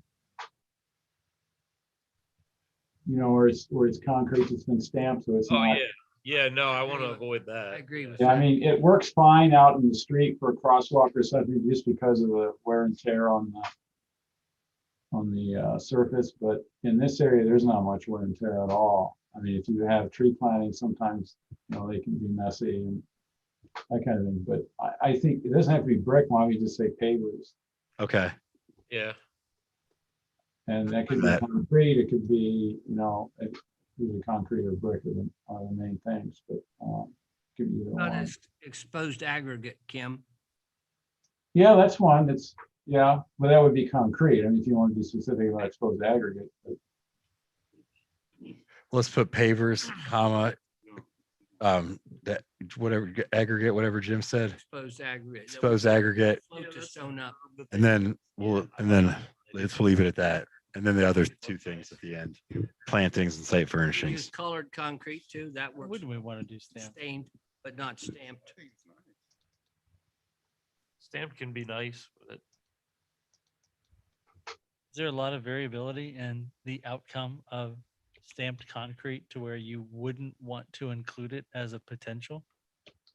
I think it depends on, I mean, I can show you a picture right here. Where you have The concrete on my front patio is so cool, the way they finished it with John can color tell us all and about texture. I can tell you. I don't know how they did it, but so there's some ways that you could do concrete that looks really cool, really good, I think. Not to even say on the picture, it's just stamped. Basically, they're made My to back look like patio, I want to do that wood You look. can do the walkway. it's a stamped concrete, Yeah. but it's a mortar joint. So they're able to put the concrete down, special concrete. Yeah, that's And stamp it. Yeah, they're doing all So kinds the of stuff. You areas think like shape of the a wood brick, floor now. like brick, and I then want to do my patio. what you see is the mortar joint was the concrete. Okay, so should we go It's done leave with- pavers in? It's done with dust. I don't care what we do. I just want to leave ourselves up to It does. other options other than pavers. I really don't, I mean, I don't care what it says. So right now we've got aggregate composite. We've taken out brick and just put, yeah. So, all right, Kim, let's add stamped concrete onto this list. you So want we've stamped got- concrete? Why wouldn't you want stamped concrete? From your perspective on it. Well, I don't know. I mean, I guess you're just, it's typically used in the street. I suppose you could, it's just not you don't get that. Well, first of all, you don't get, as we're moving into this generation of sustainability, that we have other ways of draining. I think we bring that up earlier, of an area along there rather than just relying entirely on water dumping into the storm sewer system, that it slows down with rain gardens or some type of bioswale or something that's there. And I suppose, sometimes those could have that in it. It's just that it's usually you want to drain through the paving material rather than have it draining off of it. That's the only thing. But if there may be some areas where this is more practical. or that's more practical. Yeah, I mean, my point is, I don't want to limit ourselves to pavers. I want other options If open you're- and if you're properly installing pavers, putting concrete underneath. it. All right, how about this, guys? How about if we just put, or stamped concrete where appropriate? Or do we Okay. even need to express? I don't I know. don't think we need to I think we should expressly just list it. take I this think out we because can we just don't- say We don't have a good idea. know, right? It's architectural features, Should we go back to architectural features? Architectural design. you could say, I mean, like what Kim said, you could say sustainable materials. I mean, Yeah, but you have the, you what could this use is- a broad phrase in there. yeah, what this is referring to is the hardscape part of the, Yeah, The so just say landscape. sustainable hardscape. yeah, I think that'd be one, yeah. All right. Sample hardscape I think material. we're closer to where we're trying to go now. I don't know any cool industry terms to throw in there. I I know. would. I know. I think sustainable hardscape works. Yeah, you have grass pavers are very sustainable. They're partially hardscape, but then you also have the perennial pavers that you see in parking lots like that at East End. All right. Got there. Where was that at? So that was 2-2, so we're at 3 now.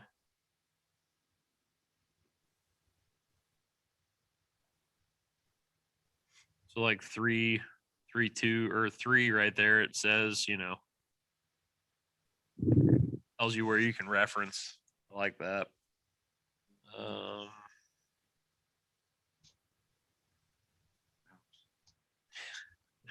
That was mom. But all right.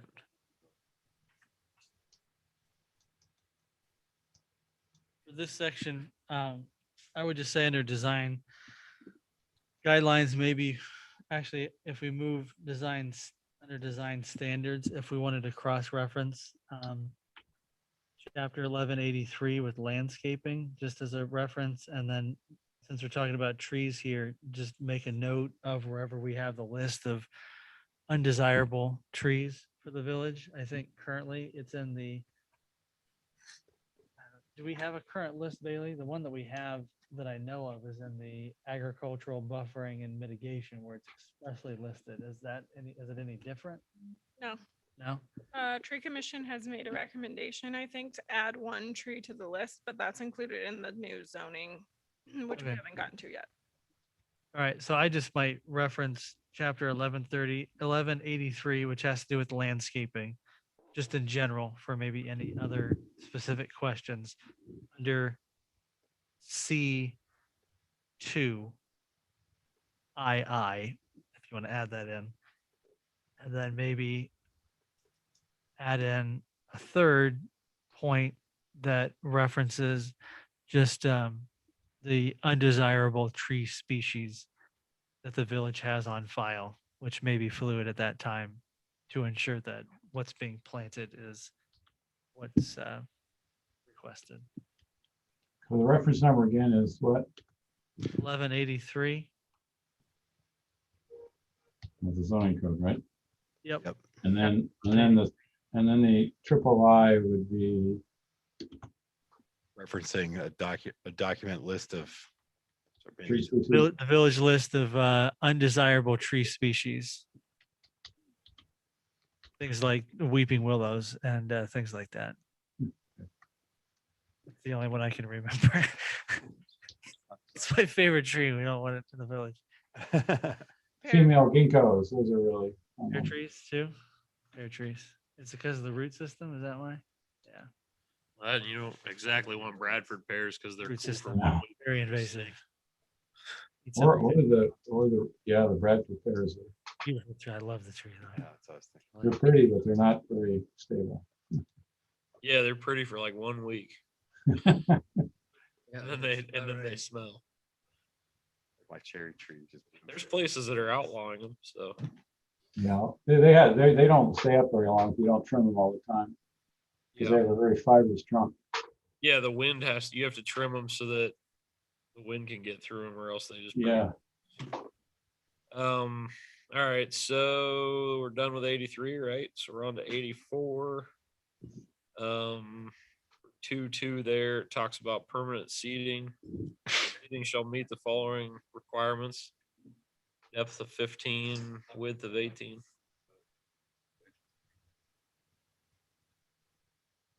Make it shorter for kids. Yeah. Is there an ADA standard for seating? Yeah, probably. Like we ordered a special ADA accessible picnic table for our, Yeah. We'll just include that in seating somewhere.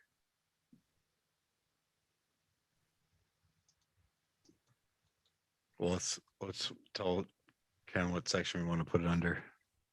So it'll be under 2.2 right Got it. there. So it would be, I mean, we can leave those in there and just make it number 4. Uh-huh. Just say seating shall. Just ADA compliant. Yeah, you could just you could take all those out there and just say ADA compliant, or you could say ADA compliant close to these measurements. I don't, whatever you want to do. ADA compliant or these, whatever, these other 3, whichever one's more. Yeah, how did we get to these other 3? Where did that? They were just, like, Kim gave them to us. That's what I'm asking Kim. Oh. Yeah. Yeah, I'm they're, looking at you. I'm asking, where do we get to these other 3 measurements? Kim, sorry. they're a typical standard for public seating. I mean, you have, I think it allows for, at least one person to sit down, and you have the depth at least, you can sit on either side. And it gives, it's not like you're sitting on some rail or. I think you just write seating shall meet the following requirements and or ADA compliance. So you leave your Okay. measurements in there so they know what kind of seats you want.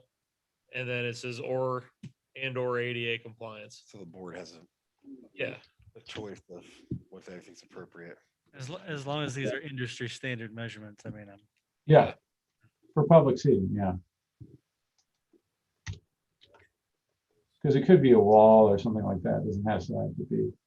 Yeah, we did talk about, the seat walls too in the last meeting. Public space. Don't we wanna- Yeah. sure. Wall seating is very popular. Valid. Just looking over there.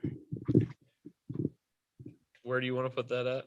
It's on the next page. Check me. I was just reading through all the. 85. Right there, it talks about open spaces should provide wayfinding information and charging stations for electronic devices. Ooh. So if you have, who's paying for the electric there? That's the developer. Whoever owns that property. Yeah. Yeah. Under our new building, basically ordinance, the desire is for streetlights and any additional electric use is part of the HOA's responsibility.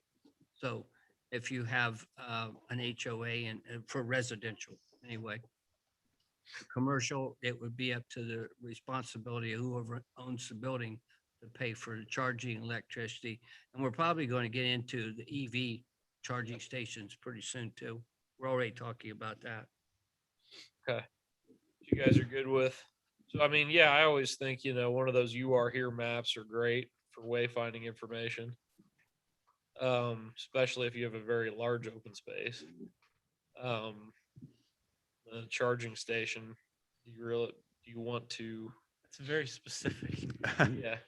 I like those the wireless charging stations. I also don't know why they're there on the same number. Because you got to have a map of your area. Also, you better have a charging station. I don't know why they're on the same number. I agree. these are design guidelines. Yeah. But can you get me back to where we are again here, guys? We're on 84 under The very last 3.4. point. Last sentence. Wait, 84E. You're on 80. You're on 84.3, and that's number 4. Wayfinding information and charging stations for Yeah, I don't electronic understand why they devices. go together. All right, I think the electronic device charging, it's a cool idea. It's definitely a little very modern. What do you guys think? It'd be nice to go to a park if your phone's out of battery, go to the park to charge it. Have you been to COSI? They have them there. Yes. The old COSI better. Are there any in town that we could sit here right now and say, if we put a map together right now, where's the closest cell phone charging? I don't Right know of here. any. I don't think there is one. There's one in New Albany. Cell phone charging station. I'd bet money on it. Oh, yeah. So I have no idea, but I bet you there is one in New Albany or Granville. is there something more applicable? I'd agree with that. Is there something more applicable to the area outside of charging stations for electronic devices that may be A water fountain. better suited for a map? Well, do we want water fountains? That's another question. So water fountains, there's liability on them though, right? Yeah. And the maintenance. There's maintenance liability. I had that marked Yeah. as well under the next 8, section 8, number 2. I think that, I think at minimum, we need to move the charging station to a recommendation, not a, It is. It's a guideline. yeah. We move it So off what do the we have? point is wayfinding. What do we have at the trailhead? All right, We have like that's a- the easy one. only If have you an want to split electric. up the two items. No, I'm saying we did like a bike. We did like a bike outfit with we have tools and bike stuff fixes. like that. So I A mean, bike if you had repair a, stand. it wouldn't be that outlandish to have to put something with that. It wouldn't be out of the realm of possibility. But what are you gonna do? It'd have to be solar, and it's gonna take 5 years to charge your phone. So I mean, I don't. Unless you're gonna run electric. I think it's a cool idea to leave it in. I mean, Get off the point with waypoint. Yeah, I think it should be off. It should be its own separate point. all right, I think we're all on board with that, Kim. If we can just split those two up at least as a big, as a beginner. Now we're still gonna Okay. talk about whether we want the cell phone charger. I really don't have an opinion. I mean, you don't have to do it. So what's the point of having it in? It is a cool idea in my mind. So I'm What's that? Wi-Fi street lamps. Public Wi-Fi. The homeowners association got to pay for it. Yeah, I don't think that's in Just our kidding. budget. Public Wi-Fi. You want to take it out, Ben? I just don't see, I don't see the point of having a map of, there's not gonna be anything listed. Take it out. for Charging station. Am I wrong? The map point too, the waypoint. Take out the charging station. The Just charging- remove that, Kim. 3, number 4. Okay. I don't think we're gonna have any parks large enough you get lost in them. I hope I'm wrong. I hope so. So you're wrong. I like having a map for wayfinding. It's been wrong about everything else. Here's where you are.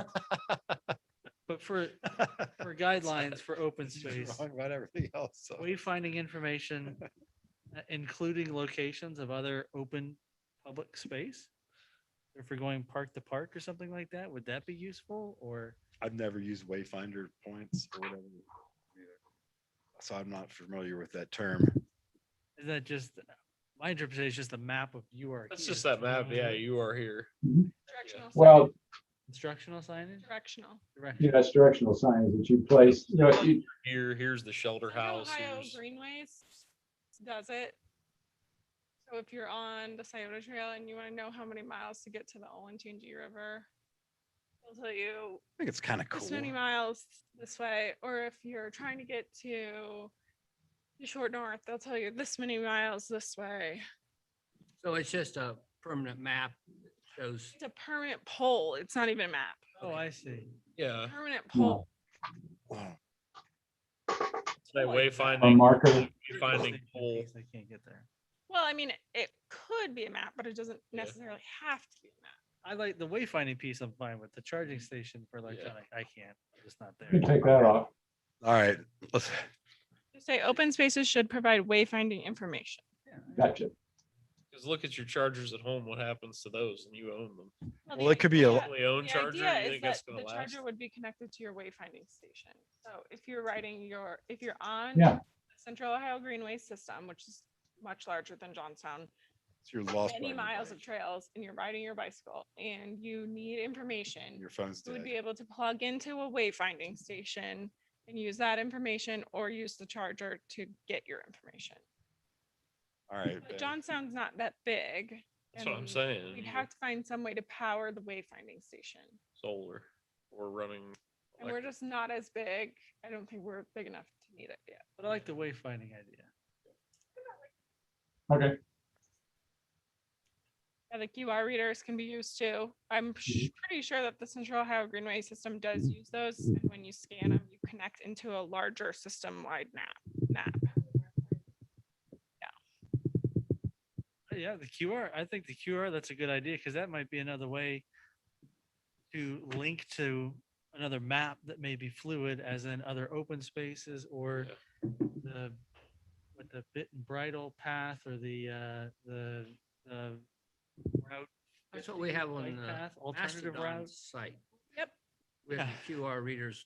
So maybe add that in with wayfinding, as the, should provide wayfinding information and could include QR readers linking to other points of interest or something like I that. think it should just say provide wayfinding Just information. wayfinding? Okay. I think QR is a great idea, because then you can just link to whatever that could be fluid enough. It can be updated without you paying for a new sign. For sure. That's a good point. So we have another bullet point for QR codes. No, I'll just say that falls under the We could wayfinding. probably- That just falls under the wayfinding Oh, okay. information. Yeah, I'm good. I don't know about this fancy stuff yet. This I'm getting old. design guidelines number 2, open space should incorporate a Can't do minimum QR. 1 linear foot of seating for every I have 50 to square rest feet on of area. Yeah, is Didn't we that go enough? over that already? We have like twice, but I don't remember where. Kim, can you double check that? And I think that we up to the square foot of area. okay, I'll look and see if we had other. Yeah, 1 linear foot of seating for every 50 square foot of area. And it's supposed to be an open space too, so I don't know how much seating you really want. Plazas and stuff, you want seating, but And then 8.2, I'd say I would take out drinking fountain Wait, 8. on the, Oh, 8-2. the Yeah, last. remove drinking fountain from number 8, mhm. please. Oh, I want to keep drinking fountain in. I was gonna That's fight for it. another whole new Difficult issue. Yeah. Drinking fountains were nice back in the Are you day. serious right now? Drink. Yeah, Okay, you're I serious. love drinking fountains at a park. I'm always thirsty. They freeze. That's They're what hard to water bottles are maintain. for. They freeze, you gotta maintain them. Where was that? I think in Westerville or somewhere, somebody poisoned a bunch of them. Yeah, but it's the guideline. They don't have to. All right. They don't even do water. All right, I will just say I'll just say my opinion is I'm strongly for them. And if everybody else is against them, then I'll be outvoted. But Did you notice? I'm calling you to maintain them. Challenge extended. You're gonna maintain. Give it a rush. I've never had to maintain one, I will admit. You're gonna have to go down and clean it off. My No, wife would never drink out of one, but I'm not picky Yeah. about that kind of stuff. You can put it in a hose bib. bring it. I would, You can bring your own hose. I've seen more, obviously, current situations, extenuating circumstances, drinking fountains all over an open space. They're still covered from what I can see. Mhm. I don't, I don't know if I would suggest adding that Okay. in my opinion. That's my opinion. They're not even doing them on golf courses anymore. No. So put your water bottle in it, automatically fills it. It'd fall under the same thing though. You still gotta maintain it. You It still gotta freezes. bring water to it and then you gotta protect it from freezing. Yeah. I don't like those either. Complicated. I don't have the water bottle, as you can see. Is the only dog park? I'm the only one here. with the Water? water bottle, and you guys are making me thirsty. Time to- Where's the drinking? Bring your own water. Take a drink. They freeze. Oh, I know. Yeah, there is one in this building. We also have a payphone back there if you want to use it. I have. Are you gonna donate that it to really? us? Yeah, right That's there, funny. right there at that doorway. It looks so strange. Do we want I to haven't seen one in a It while. doesn't work. Bring my kids up here to show them what they are. Yeah, 100%. Let's hover on the last page for a good half hour. We're doing a pretty good job. Get there. I think to John's point, item 6, trash receptacle standards should move to design standards. I think that would make sense. That way you've got, Somewhere to put your trash. Exactly. In your open space. You got that, Kim? Several standards move to where? Move the trash receptacles to standards instead of guidelines. No, I don't necessarily agree with this, but I had a thought. I'll throw it out there. It's for recycling,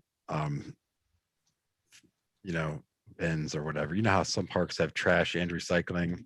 Yeah. Seems like extra work. So, but I just wanted an idea. I thought I'd throw out What's there. that? I think we should leave it up to whoever maintains the parks.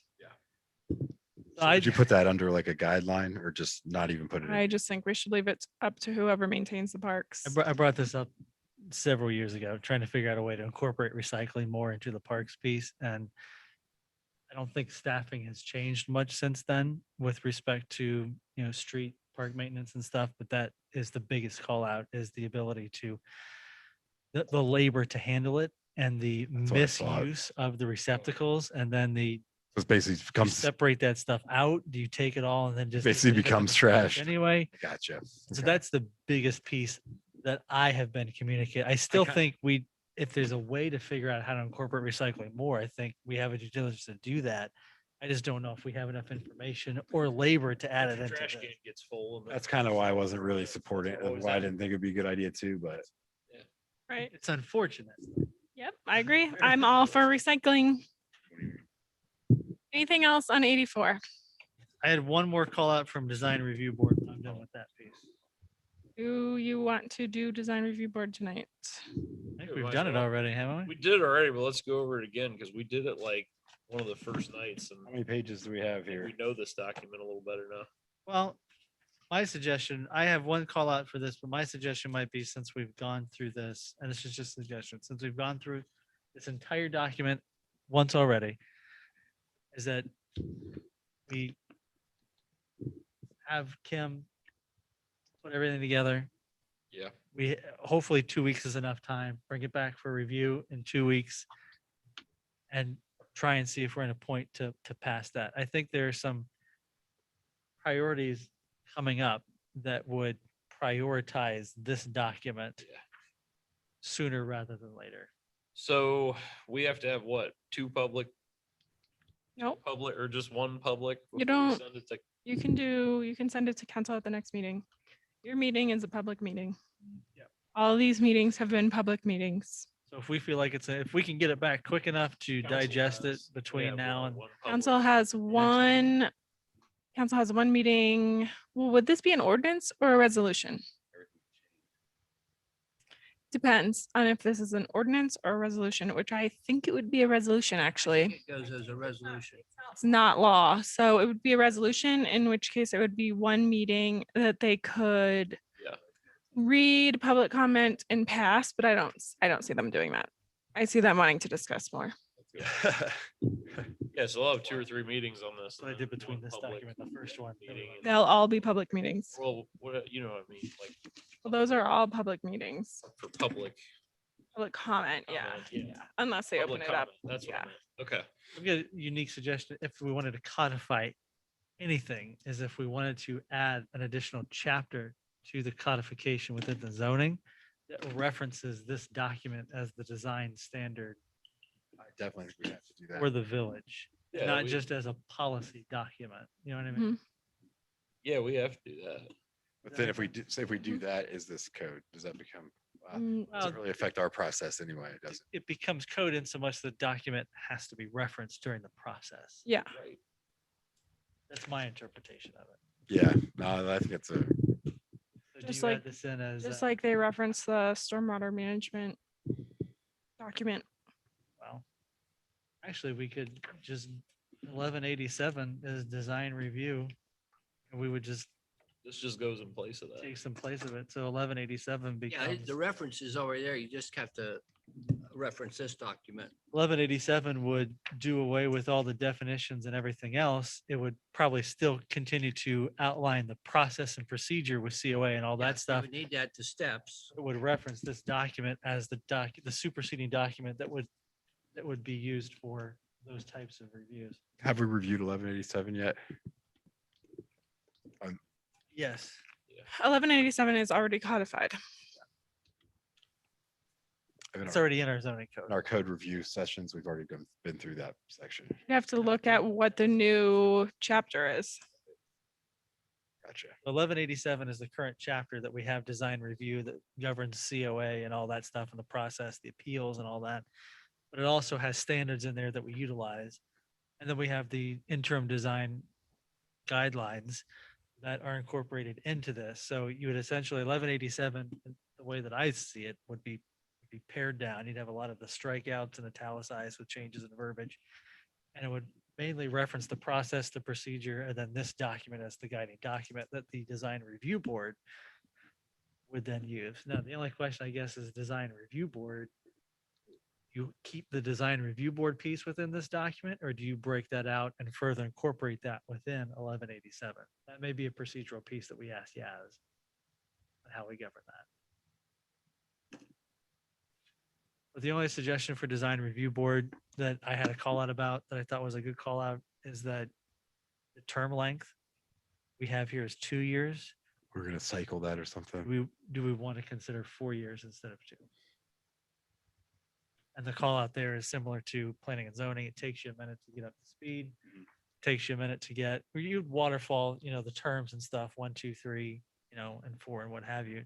People can onboard, but 4 years give you enough context to make an informed decision, learn the applications, make educated decisions on things that needs to be changed and stuff like that. 2 years might not be enough time to get up to speed. Hopefully, we're just trickling people in, not doing a whole board. I agree, Ben. I think we should, I think it should be 4. It is a valid call out, and that's why I thought I'd bring it up. I think it Yeah. was in terms of 3 years, but we. Can you change that, Kim, to 4? I Yeah. think we're all on board with that. Yep, got that. Thank you. Yeah, I would just ask Yaz if the design review board piece would be within the document or if it would be broken out separately, but defined within 1187. So this is like the overhaul for 1187. And then once this is passed, like the Parks Board, we can just start advertising for folks. Design review board. Yep. No. Didn't have time for that. Oh, we actually should be appointing the representative soon for that, since it was just passed by schools and village. I would kind of think that, just off the top of my head, that design review board should be defined in the zoning ordinance. I would think so. Because that's where all of our commissions and committees are defined. I would agree. And I didn't think about it until I started talking through 1187. That should be broken out, and then this document should just govern the decision-making capabilities of that board. Yeah. So that gives council still the ability, as the creator of the board, Mhm. adjust the lengths and the terms and all the other definitions. there. Mhm. Without changing this document all the time. Right. Yeah, I think so too. Because the design review is requirements plus guidelines. It probably should be an ordinance then. So Kim, can you prepare a final document for the planning and zoning commissioners for 2 weeks and remove the design review board and just send it to me as a separate document, and I will then put it in the zoning ordinances. Okay. Do you think that you can have a final document to me in 2 weeks? Yeah, that would, your meeting's in 2 weeks. It'd have to be like next Friday. Have to be the 4th. Yes, that's correct. Yeah. Okay. Well, we'll do it. All right. Thank All right. Thank you. Thanks, Thank Kim. you. Thanks. All right. Good job, guys. Right, yeah. we Thank made it you. all the way through. Thank you for the help. Well, good night. We're here. Bye now. All right. As we finish this piece, the other call out, just in reviewing this, is I thoroughly enjoyed the visuals with respect to the signage piece. And I don't know how we might do this, or if this is a finance consideration or what have you, but if there's any way to maybe incorporate that visual piece when we go through the zoning, I think that would help tremendously with conveying that message. And however, if it's a separate RFP, or if it's, however much it would be to utilize that template or their help in putting that together, I think that would be a huge plus for the zoning document, in my opinion. So I just want to put that out there for consideration when we get back into signage. I like that idea. Probably need to go to finance. I would think there would be some kind of costs, but I think it would be well under, any type of bid requirement.